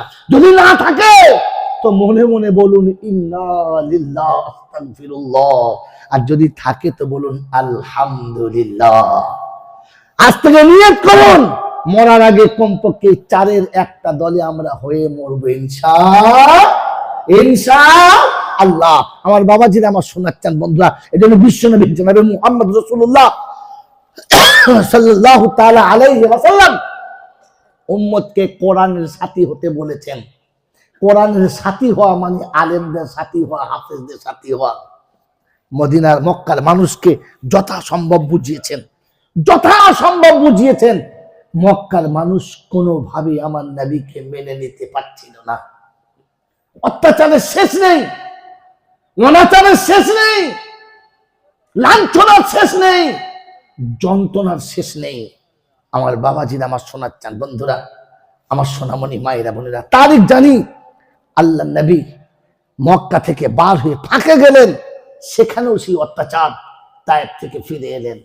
আমার বন্ধুরা, আমার আল্লাহওয়ালা ভাইয়েরা, বিশ্বনবী মনে মনে ভাবলেন, দেশের মানুষকে যতক্ষণ ঠিক কাছে আনতে পারছি না, দেশের মানুষগুলোকে যতক্ষণ ঠিক জায়গা দেখাতে পারছি না, ততক্ষণ আমাকে দ্বিতীয় কোনো জায়গাতে যাওয়াটা ঠিক হবে না। তাই মক্কায় এসে বসে বসে ভাবলেন, একটা কোনো রাস্তা বার করতে হবে, যাদের কাছে আমি কলেমা শোনাবো, যারা কলেমা পড়ে বড় হবে। আল্লাহ রাসূল সাল্লাল্লাহু আলাইহি ওয়াসাল্লাম, আল্লাহ নবী সাল্লাল্লাহু আলাইহি ওয়াসাল্লাম কাবার কাছে গিয়ে বসলেন। সময়টা ছিল হজের সময়। দেশ বিদেশের মানুষ এসে কাবার কাছে তোয়াফ করে, ক্লান্ত হয়ে জামজামের পানি পান করে একটু বসে। ওই রকম শীতল হাওয়া যখন তারা গ্রহণ করছে, আল্লাহ রাসূল তাদের কাছে বসে তাদের কাছে আখিরাতের কথাগুলোকে এমন শোনাচ্ছে, মনে হচ্ছে যেন মাকনাতিসের সঙ্গে লোহা সেঁটে যাচ্ছে, চম্বকের সঙ্গে লোহা যেমন জড়িয়ে যায়, ঠিক ওইভাবে মানুষ জড়িয়ে যাচ্ছে, জমে বসার কথা শুনছে। আবু জেহেল দূরে বসে আছে, দেখছে, বারে বাহ, তো ভারী বদমাশি শুরু করলো, কোনো মতো জব্দ করা গেল না। গত বছরে ওকে এমন ভাবে অত্যাচার করলাম, এত মারলাম, তার থেকে এত মার খেলো, এরপরও জ্ঞান ফেলে নাই। অতএব না থাকবে বাঁশ আর না বাজবে বাঁশি, অতএব একে রাখাও যাবে না আর বাঁশিও বাজবে না, শেষ করে দাও। তাই আল্লাহর নবী সাল্লাল্লাহু আলাইহি ওয়াসাল্লাম বসে মধুমাখা কথা মানুষের হৃদয়ে নেওয়ালা বানিয়ে বানিয়ে দিচ্ছেন, আর উম্মত সেটাকে নিচ্ছে, আর একেবারে জমে বসে আছে। আবু জেহেল ঘর থেকে বার হলেন, আস্তে আস্তে করে বার হয়ে পিছনের দিক থেকে এসে বড় পাথর একটা চাটান তুলে আল্লাহ রাসূলের মাথার উপরে জোর মারলেন। আল্লাহ নবী পাথরের আঘাতে জমিনে কাঁচার খেয়ে পড়ে গেছে। তাকিয়ে দেখে মেরেছে তো চাচা, কিন্তু আর জ্ঞান রাখতে পারলেন না। জমিনে লুটিয়ে পড়ে গেলেন, ছটপট ছটপট করছে। সামনে যতগুলো মানুষ ছিল ভয়ে ছত্রভঙ্গ হয়ে গেছে, যে যেদিকে পেরেছে পালিয়ে গেছে। মক্কার বাদশাহ, মক্কার নেতা এমন করে মেরেছে, পালা, সব পালিয়ে চলে গেছে।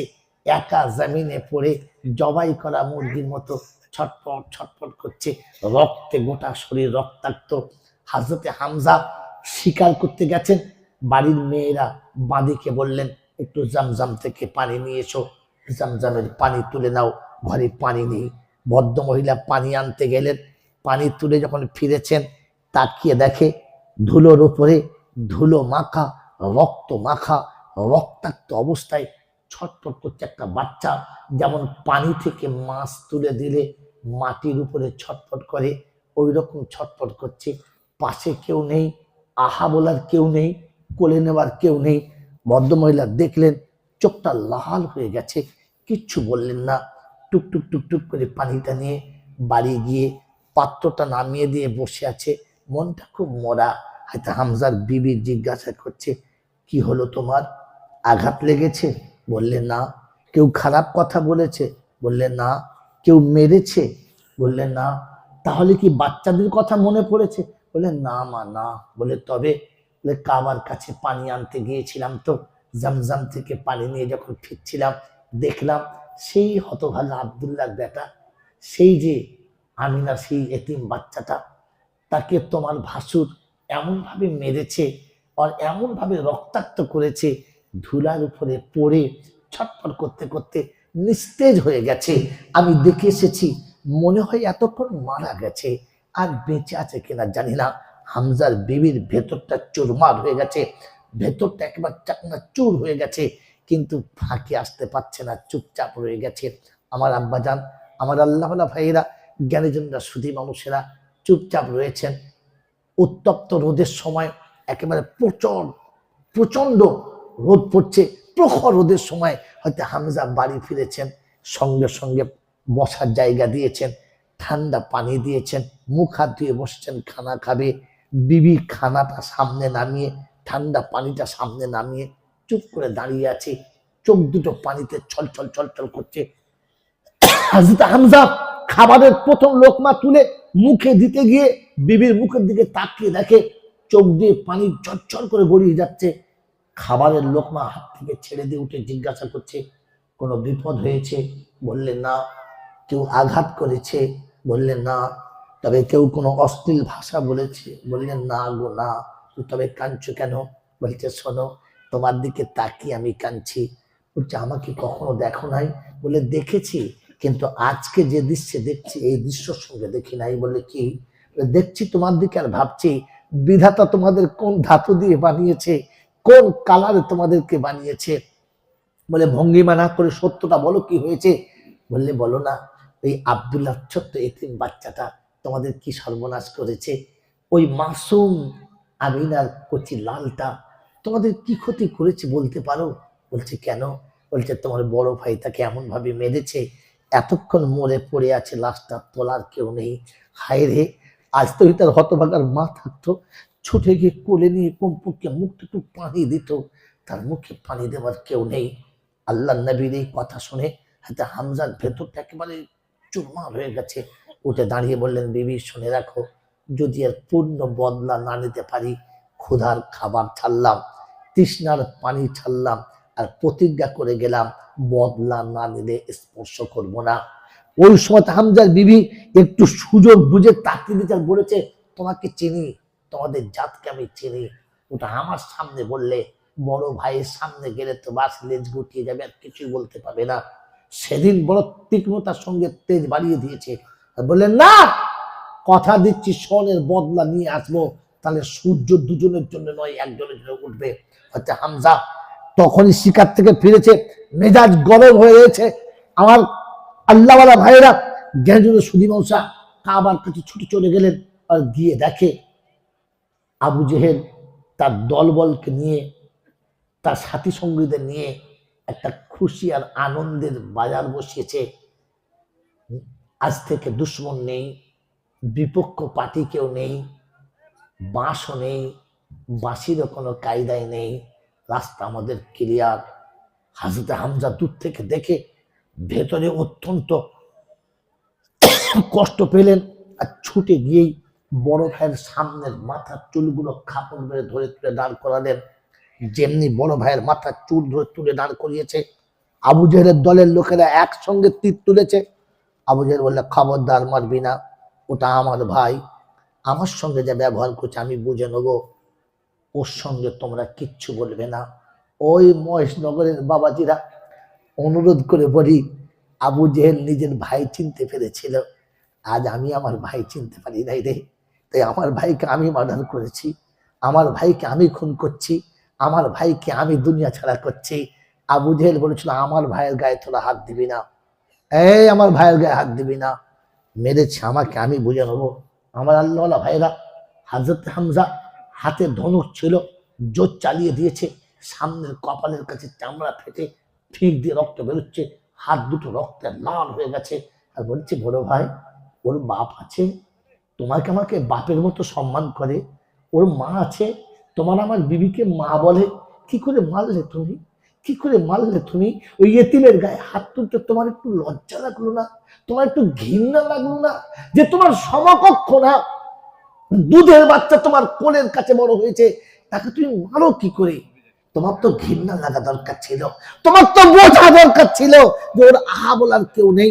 আমার আল্লাহ বলা ভাইরা, আমার জ্ঞানীজনরা, সুধী মানুষেরা, আমার সোনামণি মায়েরা বোনেরা, আমার বুদ্ধিজীবী বাবাজিরা, আমি আপনি ঠান্ডা মাথা শুনে রাখি, আল্লাহ নবী সাল্লাল্লাহু চাচা হামজা সেদিন আবু জেহেলের কাছ থেকে হাত ছাড়ার আগে বললে, শোনো বড় ভাই, এর পরে যদি কোনোদিন মুহাম্মাদের গায়ে চুলের আঁচড় লাগাও, তাহলে পৃথিবীর সূর্যের আলো তোমার একার জন্যে, তাহলে আমার একার জন্য উঠবে, দুজনের জন্য আর কখনো উঠবে না।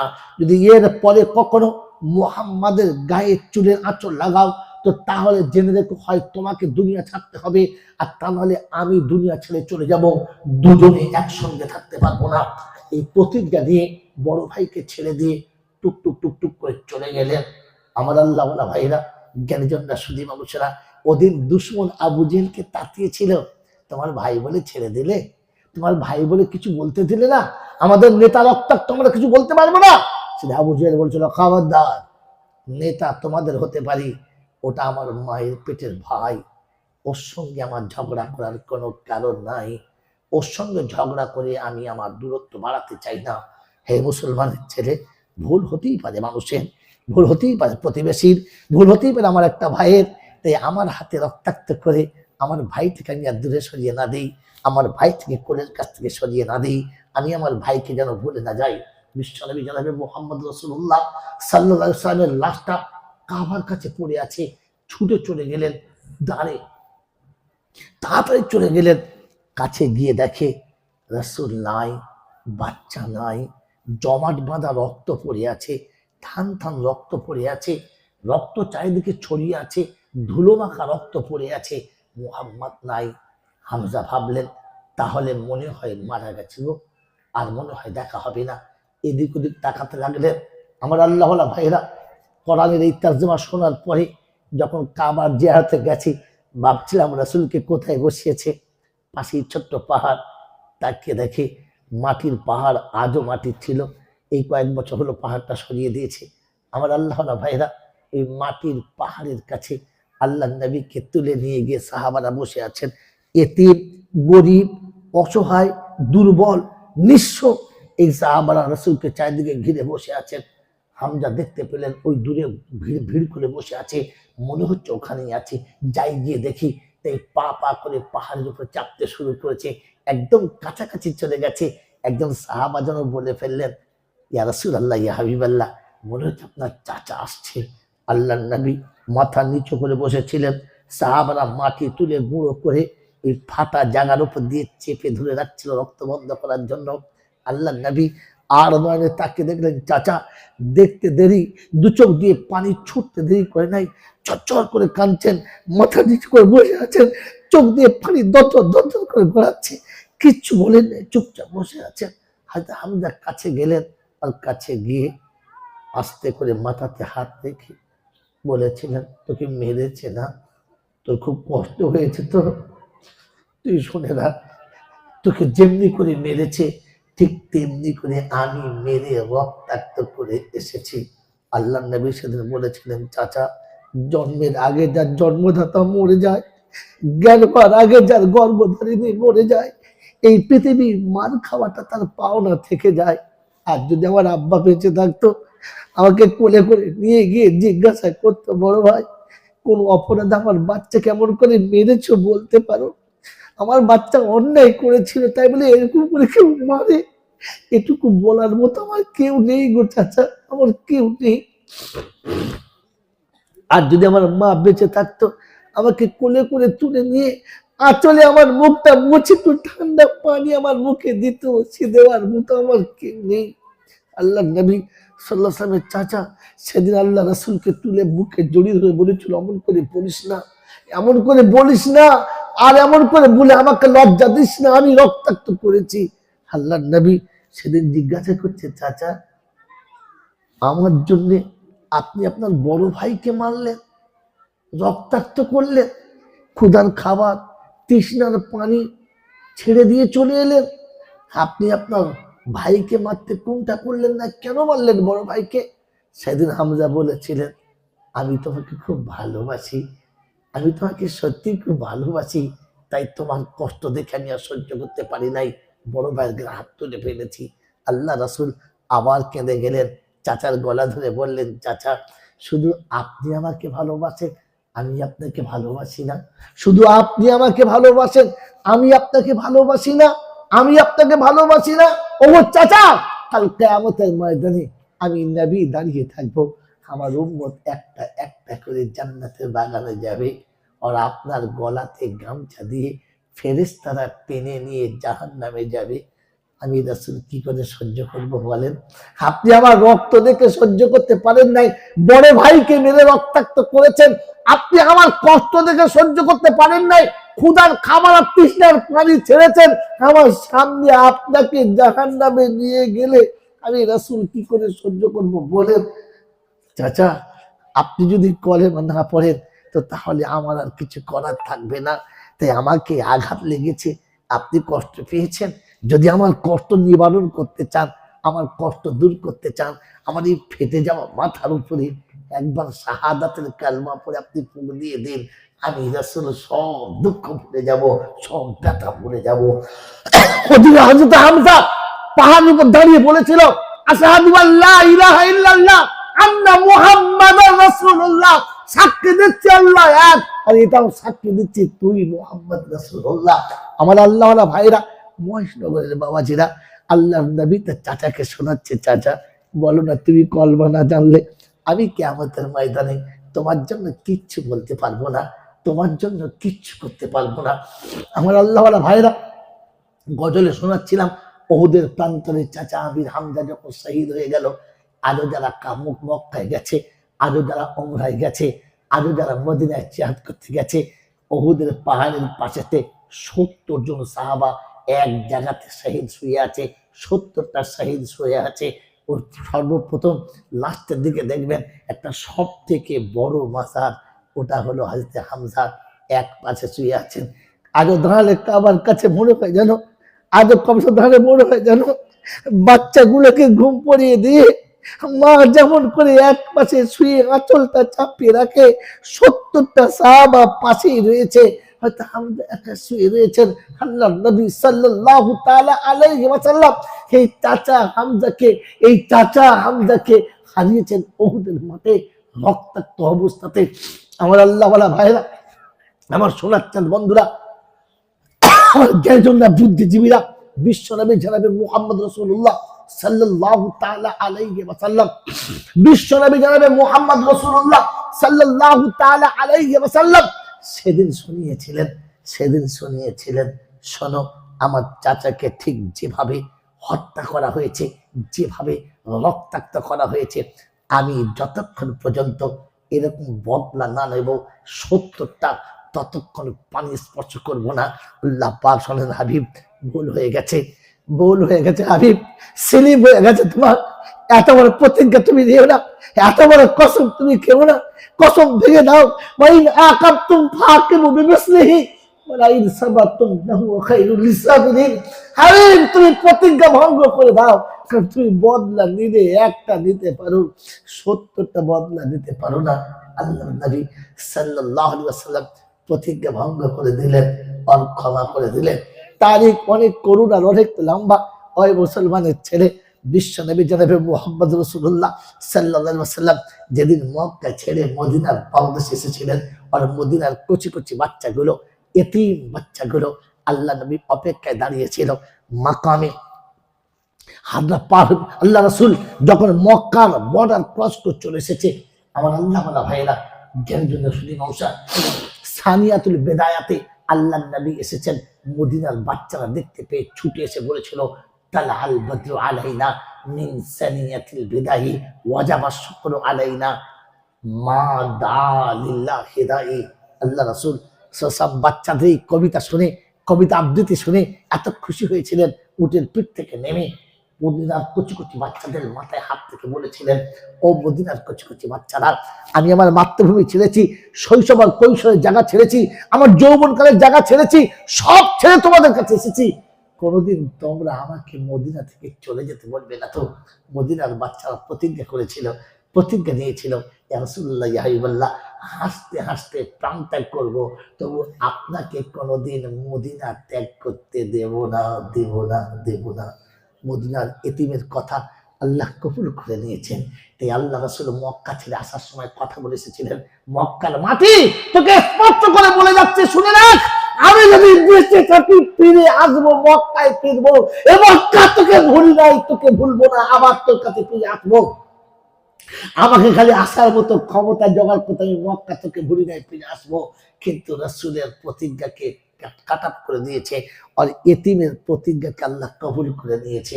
আল্লাহ পাক বলেন, হাবিব মদিনার এতিম কথা দিয়েছে, প্রাণ ত্যাগ করবে তবু আপনাকে ত্যাগ করবে না। তাই কিয়ামত পর্যন্ত মদিনাতেই আপনাকে থাকতে হবে, মদিনা থেকে আর মক্কা যাওয়া যাবে না। উহুদের প্রান্তরে আল্লাহ রাসূল যখন শাহাদাত বরণের খবর উঠে গেছে, মক্কার কচি কচি বাচ্চারা স্তব্ধ হয়ে গেছে, রাসূলের মুখের দাঁত ভেঙে গেছে, মুখটা ব্যথা হয়ে গেছে, কপালে তীরের আঘাত লেগেছে, আল্লাহ রাসূল অচৈতন্য অবস্থায় গর্তের ভিতরে পড়ে গেছে। বহু কষ্টের পরে মক্কার সমস্ত, মদিনার সমস্ত মানুষ ছত্রভঙ্গ হয়ে গেছে। গোটা মদিনায় কেন, গোটা মক্কায় সব জায়গায় খবর হয়ে গেছে, মুহাম্মদ শেষ, ইসলাম শেষ, আর কিছু করার নেই। আল্লাহ নবীকে তারপরে হযরত আলী কাররামাল্লাহু ওয়াজহু তুললেন, নিয়ে এলেন মদিনাতে, মদিনায় চলে এলেন। তার পরের দিন, একদিন পরে এলেন, আসার পরে বসিয়েছেন, কপাল দিয়ে দরদর করে কাঁচা রক্ত আসছে, তখনও পর্যন্ত রক্ত বন্ধ হয় নাই। হযরত ফাতেমাতুজ জোহরা খেজুরের চাটাইকে পুড়িয়ে ছাই করে বাপের এই ফেটে যাওয়া জায়গাতে চেপে ধরে বসে আছেন রক্ত বন্ধ করার জন্য। আমার আল্লাহ ভাইরা, আল্লাহ রাসূল বললেন, সাহাবীরা তোমরা আমাকে একটু ছুটি দাও, আমি একটু ঘরের ভিতরে গিয়ে আরাম করি, আমার খুব কষ্ট হচ্ছে, আর বসতে পারছি না। আমার বন্ধুরা, আমার আল্লাহ ভাইরা, আল্লাহ নবীর এই কথা শুনে সব সাহাবী সাহেব নিয়েছেন। আবু বকর সিদ্দিক কাছে গেলেন, আর কাছে গিয়ে বলে, আল্লাহ হাবিব একটু অপেক্ষা করেন, আমার মা বাপ আপনার পায়ে কুরবান যাক, আপনি একটু অপেক্ষা করেন, তারপরে আপনি আরাম করবেন, আমরা আপনার সেবা করব। আল্লাহ রাসূল বলেন, আবু বকর দাঁতের যন্ত্রণায় মুখ খুলতে পারছি না, কপালের যন্ত্রণায় বসতে পারছি না, আমি আরাম করি, তুমি পছন্দ করো না, আমি আরাম করি, তোমার ইচ্ছা যায় না। বলি, ইয়া রাসূলুল্লাহ ইয়া হাবিবাল্লাহ, আপনার, আমার মা বাপ আপনার পায়ে কুরবান যাক, আপনি ভুল বুঝবেন না, আপনার স্মরণ থেকে সরে গেছে, আপনি বিস্মরণ হয়ে গেছেন। মনে পড়ে যেদিন মক্কা থেকে মদিনা এসেছিলেন, মদিনার ছোট্ট ছোট্ট বাচ্চাগুলো আপনার কাছে প্রতিজ্ঞা করেছিল, হাসতে হাসতে প্রাণ ত্যাগ করতে পারি, আপনাকে ত্যাগ করবো না। আল্লাহর হাবিব, কাল যখন ঘোষণা হয়েছিল আপনি শাহাদাত বরণ করেছেন, মদিনার দুধের বাচ্চা মায়ের কোলে যে দুধ টেনেছে, দ্বিতীয়বার দুধটা টানে নাই, যারা রাস্তায় খেলতে নেমেছে ওখানেই বসে আছে, এখনো বাড়ি ফিরে নাই, যারা জঙ্গলে গেছে তারাও ফিরে নাই, ওইখানে বসে প্রতিজ্ঞা নিয়েছে, ওইখানে বসে প্রতিজ্ঞা নিয়েছে, এখানেই মৃত্যুবরণ করবো, তবে এখান থেকে ফিরে যাব না। রাসূল যদি মক্কা থেকে, রাসূল যদি উহুদ থেকে মদিনায় ফিরে না আসে, আমরা মায়ের কোলে ফিরবো না। মায়ের কোলে শিশু প্রতিজ্ঞা করেছে, মায়ের বুকের দুধ খাবো না। আল্লাহর হাবিব, ওরা যখন শুনেছে আপনি এখনো বেঁচে আছেন, ওই রাস্তা থেকে, ওই পাহাড়ের পাদদেশ থেকে, ওই জঙ্গলের বৃক্ষতলা থেকে ক্ষুধার্ত অবস্থার বাচ্চাগুলো পঙ্গপালের মতো ছুটতে ছুটতে আসছে আপনাকে একবার দুর্নয়ন দেখার জন্য। আপনি যাদের মাথার হাত থেকে বলেছিলেন অবসরের বাচ্চারা তোমরা আমাকে আবার মক্কার মতো এখান থেকে তাড়িয়ে দেবে না তো, তারা আজ আপনাকে আরেকবার দেখতে আসছে। একটুখানি অপেক্ষা করুন আল্লাহর হাবিব, ওরা এসে আপনাকে দেখবে, ওরা আপনাকে দুর্নয়ন দেখে ওরা ওদের মায়ের কোলে ফিরে যাবে, আর আমরা আপনার সেবা করব, আপনি আরাম করবেন। আমার আল্লাহওয়ালা ভাইরা সেদিন মদিনার ছোট্ট ছোট বাচ্চাগুলো ছুটে এসে ডুকরে কেঁদে পড়েছিল। আল্লাহর হাবিব হাসতে হাসতে প্রাণ দিতাম, মায়ের কোলে ফিরে আসতাম না। আমরা ওই আল্লাহর কাছে প্রতিজ্ঞা করছিলাম, আল্লাহ হয় তোমার রাসূলকে ফিরিয়ে দাও, আর তা নাহলে যেখানে আছি এখান থেকে আমাদেরকে তুলে দাও। এই মুসলমানের ছেলেরা, এই মহেশনগরের বন্ধুরা, আজকের বলে দিয়ে চলে যাচ্ছি। এখানকার যুবক ছেলেরা প্রতিজ্ঞা করেছে এতিমদের জন্য, অসহায়দের জন্য তারা তাদের ফান্ড করেছে। প্রত্যেকটি যুবককে বলবো নিজের ক্ষমতা মোতাবেক ওই ফান্ডের কোটোতে কিছু সাহায্যের হাত বাড়িয়ে দিয়ে যাবেন। প্রত্যেকটি মায়ের কাছে বলবো, আপনি যদি মা হয়ে থাকেন তো সন্তানের কথা মনে করবেন এতিম আমার একটা সন্তান, যে এতিমের হাতে তুলে দিলে আল্লাহ পাক কাল কিয়ামতের ময়দানে আপনাকে নিজে হাতে আরশে তুলতে খানা খাওয়াবেন, তার রাসূলকে দিনে খাওয়াবেন। প্রত্যেকটি মাকে বলবো ওই এতিমের ফান্ডের কোটোতে অবশ্যই আপনার আঁচল থেকে 200, 500, 1000 যার যতটা ক্ষমতা এতিমের ফান্ডের করতে দিয়ে যাবেন। যুবকদেরকে বলবো, প্রত্যেক মুসলমানকে বলবো, খালি হাতে যেন কেউ যাবেন না। যার কাছে যতটুকু আছে সাধ্য মোতাবেক সে ততটুকু ওই এতিমের ফান্ডটা বাঁচাবেন। পৃথিবীর কোনো এতিম যেন কাঁদে না। এতিম কাঁদলে রাসূল কাঁদে, এতিম কাঁদলে রাসূল কাঁদে। আল্লাহ রাসূল শুনিয়েছেন, পৃথিবীর কোনো মুসলমান যখন এতিমকে টেনে বুকে তুলে নেয়, কোন এতিমকে যখন আদর করে চুমা খায়, আর সে ফেরেশতারা খুশিতে লাফায়। দুনিয়া দেখে এতিমকে কোলে করে নেয়, আল্লাহ দেখে আমার হাবিবকে কোলে নেয়। পৃথিবীতে যদি কোনো মানুষ এতিমের মাথায় একটু আদর করে হাতটা বুলিয়ে দেয়, তো বলছে হাতের তলাতে যতগুলো লোম পড়েছে ততগুলো নেকি তার আমল নামাতে লেখা হয়, আমল নামায় লেখা হয়। এই জন্য বলে দিয়ে চলে গেলাম। আমার বাবাজিরা, আমার সোনার চাঁদ বন্ধুরা, আমার সোনামণি মায়েরা বোনেরা, আমার টাইম কতক্ষণ পাওয়াটা হয়ে গেছে? হ্যাঁ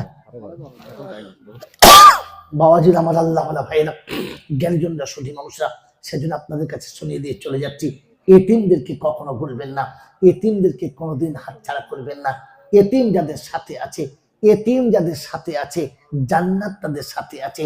এতিম যাদের সাথে আছে, রহমত তাদের সাথে আছে। এতিম যাদের সাথে আছে, আল্লাহর কুদরত তাদের সাথে আছে। এতিম যাদের সাথে আছে, দুনিয়াতে তারা সুখে আছে, আখেরাতে তারা সুখে থাকবে। এই কথা বলে দিয়ে চলে গেলাম।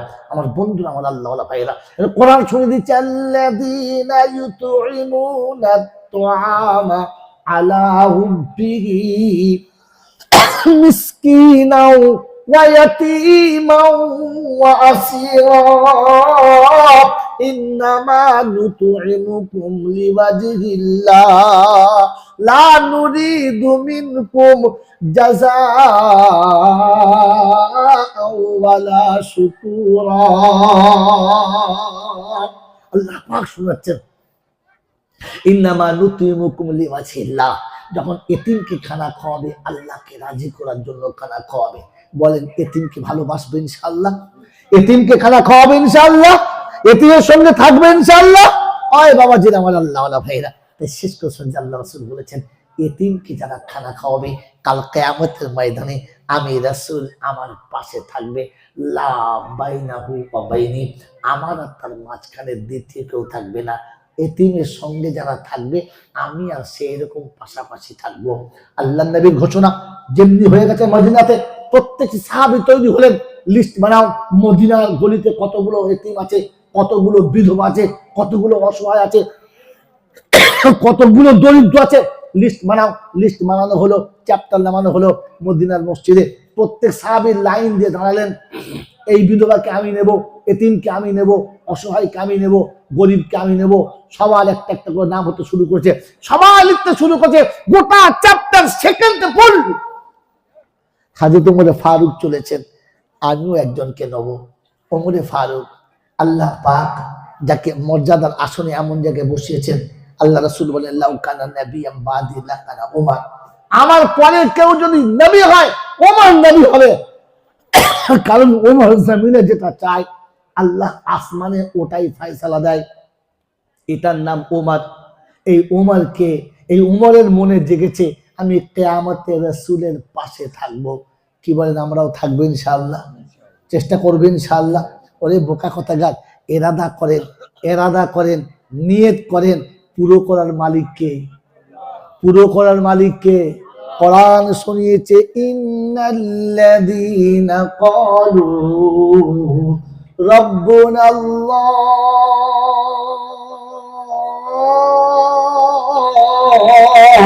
সুম্মা ইসতাকামু তাতানাজ্জালু আলাইহিমুল মালাইকা, আল্লাহকে রব বলে স্বীকার করে জমে যাও, আমি ফেরেশতা পাঠিয়ে তোমার সাহায্য করব। মুসলমানের ছেলে নিয়ত করবে ইনশাআল্লাহ? বলেন নিয়ত করছি ইনশাআল্লাহ, ইয়েতিমের পাশে থাকবো ইনশাআল্লাহ। জোরে বলেন ইনশাআল্লাহ। আল্লাহ কবুল করুক। মনে মনে ভাবছে হুজুর ইয়েতিমের পাশে থাকতে গিয়ে সবটা দিয়ে দেব না। আপনি আপনার একটা এতিমকে একটু কাছে রাখবেন। ওমর ফারুক চলেছে এতিমের পাশে থাকবে, কিয়ামতে রাসূলের পাশে থাকবে। এই শুনে নেন, পৃথিবীতে আল্লাহ ধন দৌলত দিয়েছে, গাড়ি বাড়ি দিয়েছে, দুটো ছেলে আপনার, দুটো মেয়ে আপনার, খাওয়াচ্ছেন পড়াচ্ছেন, একটা গরিবের বাচ্চা রাখেন না, একটা এতিমের বাচ্চা রাখেন না, একটা অসহায়ের বাচ্চা রাখেন না, চারটের মধ্যে পাঁচটা বাচ্চা করে নেন না। এই পাঁচটা বাচ্চার একটা বাচ্চাকে নিজের বাচ্চাদের একটু ভালোবাসেন না, পয়সা কমে যাবে না। কসম খোদার বলছি, মাই চ্যালেঞ্জ, আমি নমুনা আপনার সামনে, আমি নমুনা, আমি নমুনা। এতিমের পাশে থাকুন, পয়সা কমবে না, কসম খোদার কমবে না, কসম খোদার বলছি কমবে না। এতিমকে সাথে রাখুন, আর এতিমকে এতিমের মতো নয় সন্তানের মতো রাখুন, এতিমের মতো নয় সন্তানের মতো রাখুন। এতিমকে কোলের ভিতরে রাখুন, এতিমকে সন্তানের মতো কাছে বসিয়ে খাওয়ান, তার ইচ্ছা পূরণ করার চেষ্টা করেন। আল্লাহ আপনার ইচ্ছা পূরণ করবেই করবে, আমি কথা দিচ্ছি। কারণ আমি তার পরীক্ষিতার নিজে অভিজ্ঞতার কথা থেকে বলছি। এতিমের ইচ্ছা পূরণ আপনি করুন, খোদা আপনার ইচ্ছা পূরণ করবেই করবে। আপনি দেখুন, চেষ্টা করে ট্রাই করে দেখুন। আমার বন্ধু আমার আল্লাহ ভাইরা, আজ বলে যাচ্ছে, আজকে বরুণ ভাইকেও বলবো আর আপনাদেরকেও বলবো, কখন আসবেন আমার বাড়িতে। আমি নিঃস্ব গরিব, হয়তো বরুণ ভাই মতো ওরকম বাড়ি নেই, কিন্তু আল্লাহ শুকর, এটা শুনে রেখে দেন, আল্লাহ পাক কিছু অভাব রাখে নাই। শুধু এতিমদের বরকতে, শুধু এতিমদের বরকতে, শুধু এতিমদের বরকতে। আল্লাহ আমার জন্য অহংকার না হয়ে যায় খোদা, তুই যেন অহংকার কথা আমার নাম দিস না, জাতিকে জাস্ট বোঝানোর জন্য। শোনেন, একটা নিজের মেয়েকে বিয়ে দিতে মানুষ ভয় খায়। আমি কয়েকটা এতিমকে নিজে হাতে বিয়ে দিয়েছি। একটাকে বিয়ে দিয়ে ভুল জায়গায় বিয়ে দিয়েছিলাম, সেখান থেকে তুলে নিয়ে আবার বিয়ে দিয়েছি। এক একটা এতিমের পিছনে খরচা না করলেও কমপক্ষে 4 থেকে 5 লাখ টাকা খরচা করেছি। এখনো তারা ভুলেও মা বাপের কাছে যায় না, ভুলেও তারা মা বাবার যেতে চায় না। আদর্শী আমার বাড়িতে আজকে আমার স্ত্রী অভিযোগ করছিল যে মেয়ে দুটোকে নারকেল দিতে হবে, খাবার দিতে হবে, চালের আটা প্রতি বছর দিতে হবে, 4-5টা ছেলে মারা যাবে, বলছে মেয়ে থাকলে সারা জীবন দিতে হবে। মনে হচ্ছে যেন মেয়েটা আমার বিবির আর আমি যেন জন্ম দিয়েছি। আল্লাহ পাক এই এতিমদের বরকতে বান্দাকে এখনো ঠাড়ো রেখেছে। আর কবে কবরে চলে যাওয়ার কথা ছিল, যে আমি বলছিলাম পৃথিবীর কোন ডাক্তার বলে না আমি বাঁচব, পৃথিবীর কোন মানুষ বলে না আমার পাড়ার লোকের বলছে তো মরবি ফাইনাল। কিন্তু আল্লাহ পাক এমন তুলে দিয়েছে, আপনারা দেখে বুঝতে পারছেন আমি সেই রোগী যার সমস্ত হাত পা নাক চোখ সব বেঁকে যায়, কোনোটা বেঁকা আছে বুঝতে পারছেন? আরে আমার সাথে যারা পড়ছে একটা ওঠে নাই, আর যদি উঠেছে তো সোজা নাই, সব পুজো আর বেঁকা হয়ে আছে। কিন্তু আল্লাহ এখনো ওই রকম রেখেছে। যেমন আমার প্রথম মায়ের পেটে এসেছিলাম, আমার ডাক্তার আমাকে বলেছিল আপনি পুনর্জন্ম নিচ্ছেন মায়ের কোল থেকে, যাই না কার দোয়াতে আপনি হয়েছেন, আমাদের ট্রিটমেন্টে কিচ্ছু হয় না, কারোর দোয়াতে হয়েছেন, উপরের কৃপায় হয়েছেন। তো সেদিন ওই বিছানায় শুয়ে কেঁদে বলেছিলাম যেটা আল্লাহ পাক এতিমের দোয়াতে করেছে। কারণ আমি অসুস্থ বিছানায় শুয়ে গেছি, এতিম আমার মাথার কাছে বসে ধরো কেঁদে বলেছেন ভাই আপনার কেন এটা হলো। হ্যালো শোন, আল্লাহ দিয়েছে তাই হয়েছে, তোর ঘাবড়াবার কি আছে? আমার আল্লাহ যেটা পছন্দ করে এমনি করে রাখবে, তোর কেন? তো রাতের পর রাত পাশে বসে ওই ইতিমের হাতের স্পর্শ, যেখানে ফিজিওথেরাপি ডাক্তার না বলে দিয়েছে এ মুখ আবার ভালো হয়ে গেছে, আর এই মুখ সোজাও হয়ে গেছে ওই ইতিমের হাতের স্পর্শে, তাই বলে যাচ্ছে আজকে। আল্লাহ আমাকে অহংকারের খাতাতে দিও না, তুমি এদেরকে বোঝার জন্য বলে গেলাম। এতিম পাশে রাখুন সন্তানের মতো, এতিম পাশে রাখুন সন্তানের মতো, আল্লাহ বরকত দেবেই দেবে। মেরে মহতম দোস্ত বুজুর্গ আল্লাহ ওয়ালা ভাইরা, হযরত ফারুক নিয়ত করেছেন আমি এতিমকে একবার পাশে রাখবো। কার রাখবো দেখি যাই, গিয়ে দেখে চ্যাপ্টার ফুল। এই তো চ্যাপ্টার নামানো শেষ, বললে হ্যাঁ গোটা চ্যাপ্টারে খালি নেই, এটা ও নেবে, ওইটা ও নেবে, সেইটা সে নেবে, সব হয়ে গেছে। দেখেন নিচে একটা শুরু করে একটা নাম লেখা আছে বিধবায়, পাশে কোনো নাম নেই। উনি বললেন আলহামদুলিল্লাহ। আমরা কি বলতাম সব গেল, এটা এখনো রয়ে গেছে। উনি খুশি হলেন, আলহামদুলিল্লাহ একটা বিধবা পেয়েছি। দেখলেন কোথায় বাড়ি, ওই পাড়ায়, কি নাম, অমুকের তার এই ঘর কেমন, সব শুনে দিলেন। নিয়ে মনে মনে করলেন ঠিক আছে, নাম যখন নেই আমি প্রথম কাজ করব, তারপর নাম লিখবো। আমরা আগে নাম লিখি তারপরে আর দিই না, হ্যাঁ না বলেন, বেড়ে বলেন না, ওয়াদা করেও দিই না। আর ওমরে ফারুকের নিয়ত কি, কাজ করে সে নাম লিখবো, নাম লিখে কাজ করব না, ঠিকানা জেনে আগে নাম কাজ করে আসি, তারপর লিখবো নামটা। বাস সকালবেলা ফজরের নামাজ পড়ে টুক টুক টুক টুক টুক টুক চলে গেছেন, দরজার কাছে গিয়ে ডাকছেন, আসসালামু আলাইকুম ওয়া রাহমাতুল্লাহ। আমরা হলে কি বলে ডাকতাম, ও চাচি, চাচিমা। শুনেছি বৃদ্ধা ছেলে মেয়ে কেউ নেই, বয়স্ক বুড়ি মেয়ে, তুই চাচিমা বলতো, খালামা, হ্যাঁ বলে না। মুসলমান ওইভাবে ডাকে না। আর কোরআন বলেছে ইয়া আইয়ুহাল্লাযীনা আমানু লা তাদখুলু বুয়ুতান গায়রা বুয়ুতিকুম হাত্তা তাস্তানিসু ওয়া তুসাল্লিমু আলা আহলিহা। ও মুসলমানের বাচ্চা, নিজের ঘরে কিংবা কারো ঘরে যখন যাবে প্রথম সালাম দেবে, অনুমতি নিয়ে তবে যাবে। ওমর মুসলমান ছিল, তাই জানতেন সালাম দিতে হয়। দরজার কাছে গিয়ে সালাম দিলেন, আসসালামু আলাইকুম ওয়া রাহমাতুল্লাহি ওয়া বারাকাতুহু। বদ্ধ মহিলা দরজার কাছে এসে বলছেন, কে বাবা, এত সুন্দর করে সন্তানের মতো সালাম দাও, কি নাম তোমার? বলে আমি খাত্তাবের বেটা ওমর। কি খবর আব্বা? বলছে আম্মা যান একটু ফাঁকে আসুন, আপনার বাসি বিছানাটা তুলে দিই, আপনার ক্যাথা বালিশটা গুছিয়ে দিই, ঘরটা ভালো করে ঝাঁটা দিয়ে দিই, আর আপনার সংসারের বাসি থালা বাটিটা ধুয়ে দিই, তারপরে আপনার কি লাগবে বলেন, ওগুলো এনে দেব। আর আপনার সারাদিনের গোসলের পানিটা তুলে দিই, খাওয়ার পানিটা তুলে দিই, যেন আপনাকে পানি নেবার জন্য আর বাইরে যেতে না হয়। আমিরুল মুমিনিন ওমর ফারুক গেছে বিধবার পানি তুলে দিতে। কার পানি তুলে দিতে? জোরে বলো, বিধবার পানি তুলে দিতে। হ্যাঁ বাবা, আমরা আমাদের বিধবা মাকে তুলে দিয়েছি, ও তো পরের মাকে পানি তুলে দিতে গেছে, আমার মাকে তুলে দিই বাপ, মনে থাকে যেন। সকালে উঠে মায়ের বিছানাটা আমি, আমার বউ কেন করবে, সে পরের মেয়ে, পরের জি, ছি ছি, তার উপর ভরসা কিসের? আমার মা। কার মা? ওটা বউয়ের মা না, আমার মা। সকালে ঘুম থেকে উঠে আমি মায়ের কাজটা করব, মনে থাকবে ইনশাল্লাহ, মনে থাকবে ইনশাল্লাহ। যদি করেন কি পাবেন জানেন? আরে ভাই চ্যালেঞ্জ, আপনার কোনো মৌলবি শোনায় নাই, জানেন কি পাবে? সকালে উঠে মায়ের ঘর ঝাড় দিলে, মায়ের সেবা করে পরিষ্কার করে সুস্থ করে রেখে গেলে, সন্ধ্যাতে মায়ের সেবা করলে আপনি কি বদলা পাবেন জানেন? জান্নাতে নবীদের সঙ্গে থাকতে পাবেন। জোরে বলেন সুবহানাল্লাহ। কাদের সাথে? হযরত মূসা নবী আল্লাহকে জিজ্ঞাসা করছে, আল্লাহ বলে কি? বলে জান্নাত আমার বন্ধু কে? বলে কসাই। বলে ধরুন আপনি এরকম খালি বলেন আমার সঙ্গে, যা বলি হুট করে বলে দেন। আমি নবী আর কসাই কোনো জোর হলো? এই জোর হলো? হ্যাঁ না বলো। আমি মূসা নবী আর কসাই, যার ধর্ম কিচ্ছু নাই। বলছে হ্যাঁ ওই হবে, কওলুন আল ফাসল, আমি যা বলেছি ওটাই হবে। তো বলে ঠিকানা বলেন দেখি মালটা কিরকম, দেখ বলেন তো। আল্লাহ পাক ঠিকানা দিলেন, অমুক জায়গা মোড়ের মাথায়, এই নাম, যা। গেছে, গিয়ে থাকে, হ্যাঁ গোশের দোকান, কষায় দাঁড়িয়ে আছে, গোটা গায়ে রক্ত ভর্তি, ছিটিয়ে বেড়াচ্ছে রক্ত, ঘুষ কুচে ধনে দিচ্ছে, একটা গোটা গরু একাই কেটে বিক্রি করে দিলে। ঠিক মগরিবের একটু আগে গরুর যেটা সব থেকে খুব ভালো গোশত পছন্দ মতো একটা গোশের টুকরো সরিয়ে নিলেন, আর বাকি সব বেঁচে দিলেন। ওই গোশতটা ভালো করে টুকরো টুকরো করে কিমা বানালেন, বানিয়ে প্লাস্টিকের চিকে ভরে ঝোলাতে ভরে এবার দরজা লাগাচ্ছে, পালাবে। তখন মুসা গিয়ে বলছে, আসসালামু আলাইকুম। ওয়ালাইকুম সালাম, কি খবর? বলে, আপনার ঘরে আজ রাতটা মেহমান হওয়া যাবে? বলছে, অবশ্যই যাবে, আপনি মেহমান হবেন তো ভালো কথা, চলুন। তবে আমার একটা শর্ত আছে। বলে, কি?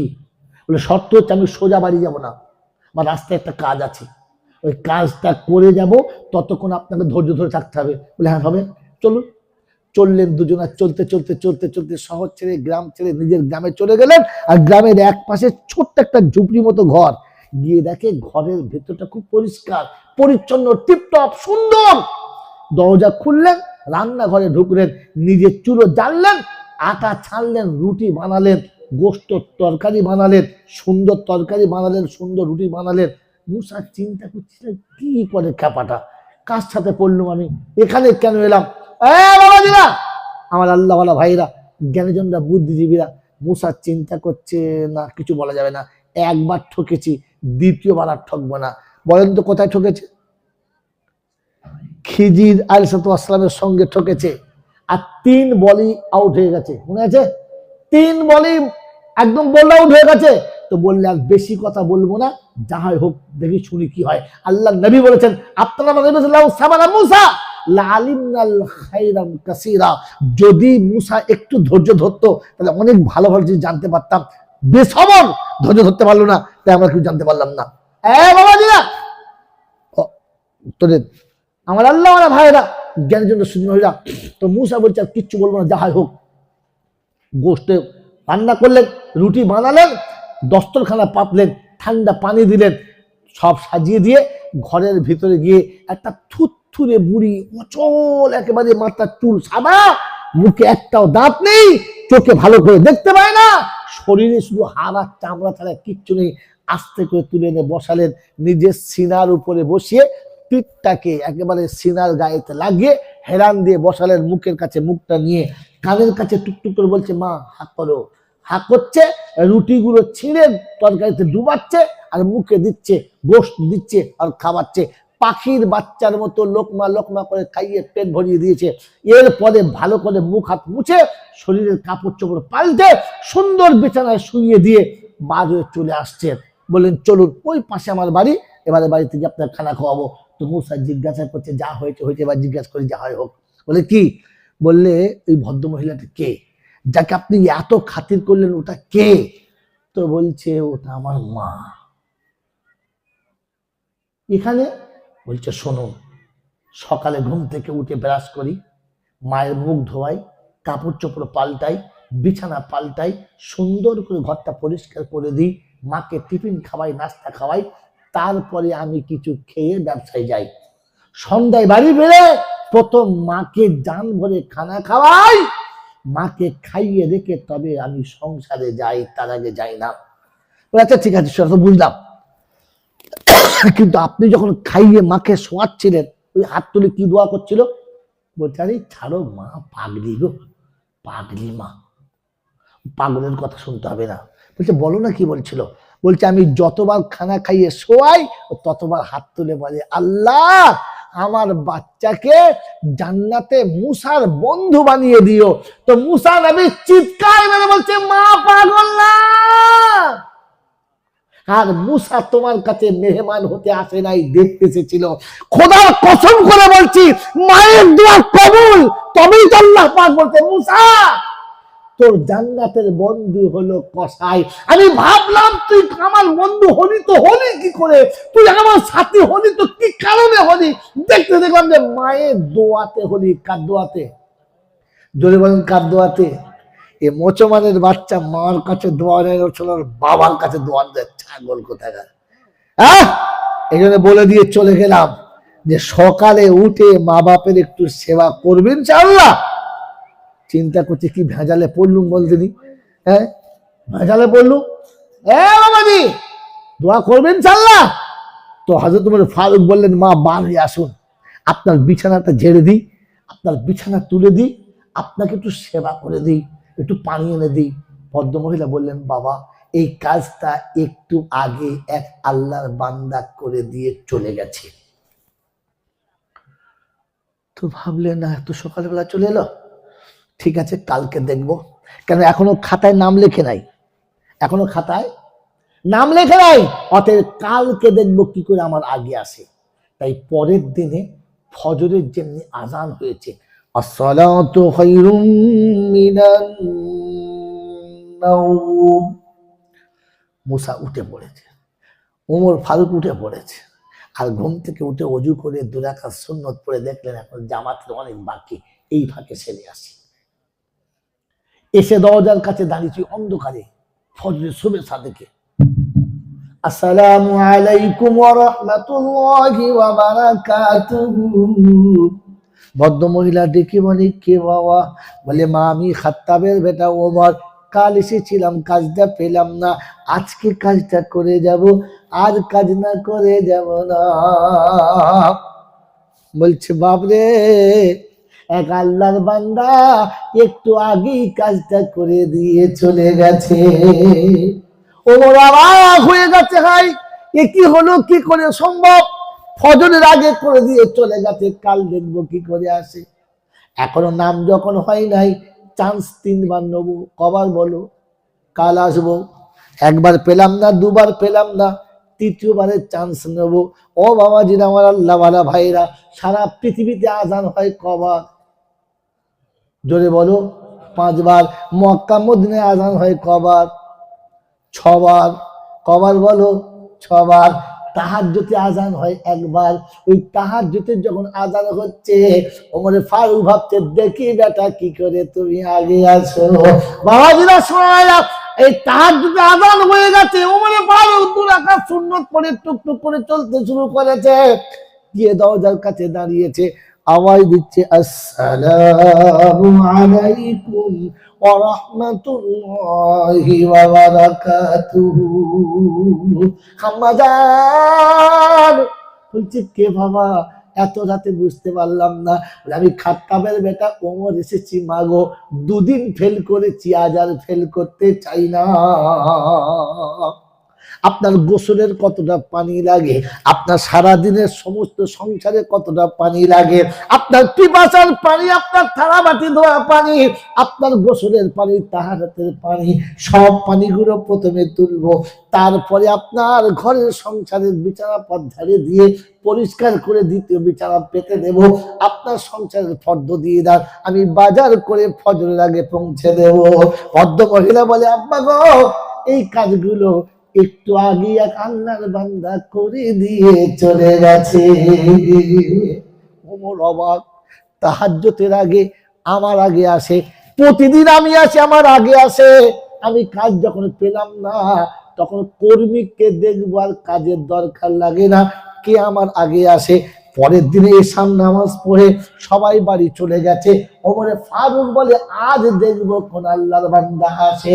এশার নামাজ পড়ে সবাই বাড়ি চলে গেছে, ওমর দরজার পাশে আড়ালে চুপচাপ জায়গায় দাঁড়িয়ে আছে।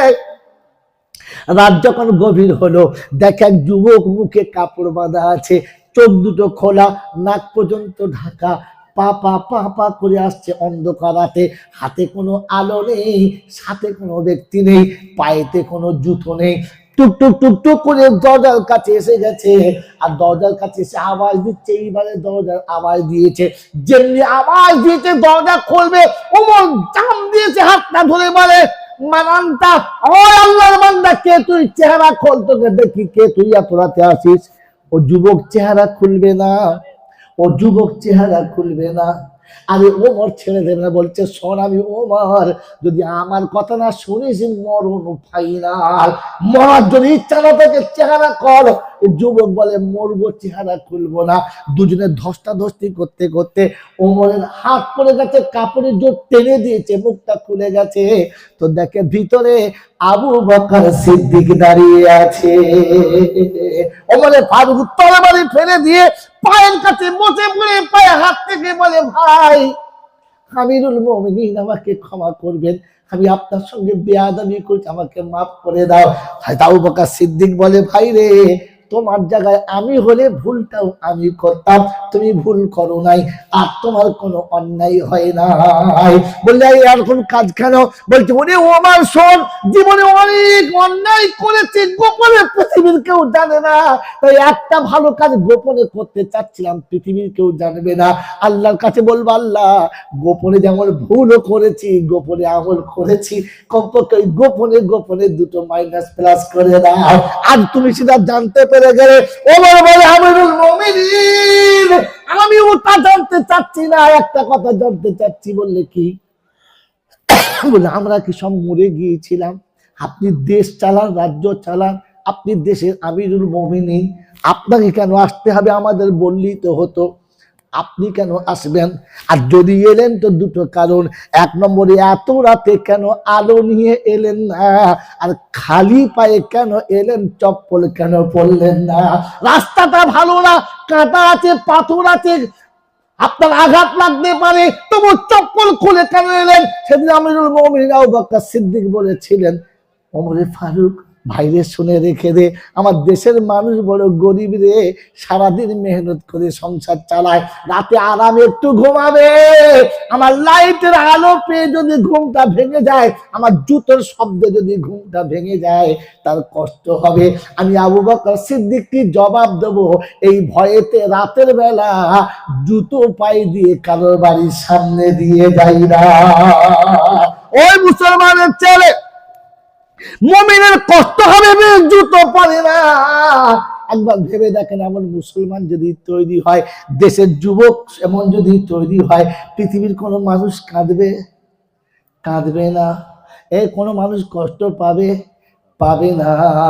তাই শেষ কথা বলে যাচ্ছি, এতিমের পাশে থাকুন, গরিবের পাশে থাকুন, পৃথিবীর সব থেকে বড় বদলা পাবে তারা। এতিম মিসকিন গরিবকে পাশে নিয়ে দুনিয়া চালাবে যারা। তুলেছি হাত দুখানা ওরা বানা, দরবারে তোমার তুলেছি হাত দুখানা ওরা বানা, দরবারে তোমার ফিরায়ে দিও না গো প্রভু তুমি, আমি গুনহগার, ফিরায়ে দিও না গো প্রভু তুমি, আমি গুনহগার। হাসরে মিজানেতে ফুলসিরাতে এতিমের সাথে করে দিও পার। আল্লাহুম্মা আমিন, জোর আল্লাহুম্মা আমিন। আমার বাবাজিরা, আমার সোনার চাঁদ বন্ধুরা, আমার সোনামণি মায়েরা, বোনেরা, এত রাতে এই শীতে আমি গুনহগার যা বলেছি, আমার কোনো কথায়, কোনো ভাবভঙ্গিতে কারো হৃদয়ে যদি বিন্দুমাত্র ব্যথা লেগে থাকে, মুসলমান ভাই হিসেবে ক্ষমা করে দেবেন। আমি দোয়া চাচ্ছি, আল্লাহ আপনাদের কামিয়াব দান করুক, আর বাকি জীবন আমার মতো পাপীকে সোজা পথে চলার জন্য আপনারা দোয়া করুন। আমি যেন সৎ পথে চলতে পারি, আমি আপনার জন্য দোয়া করছি, আল্লাহ যেন আপনাদেরকেও সৎ পথে চলার তৌফিক দান করে। সকল বলি আমিন। ওয়া আখির দাওয়ানা আনিল হামদুলিল্লাহি রাব্বিল আলামিন।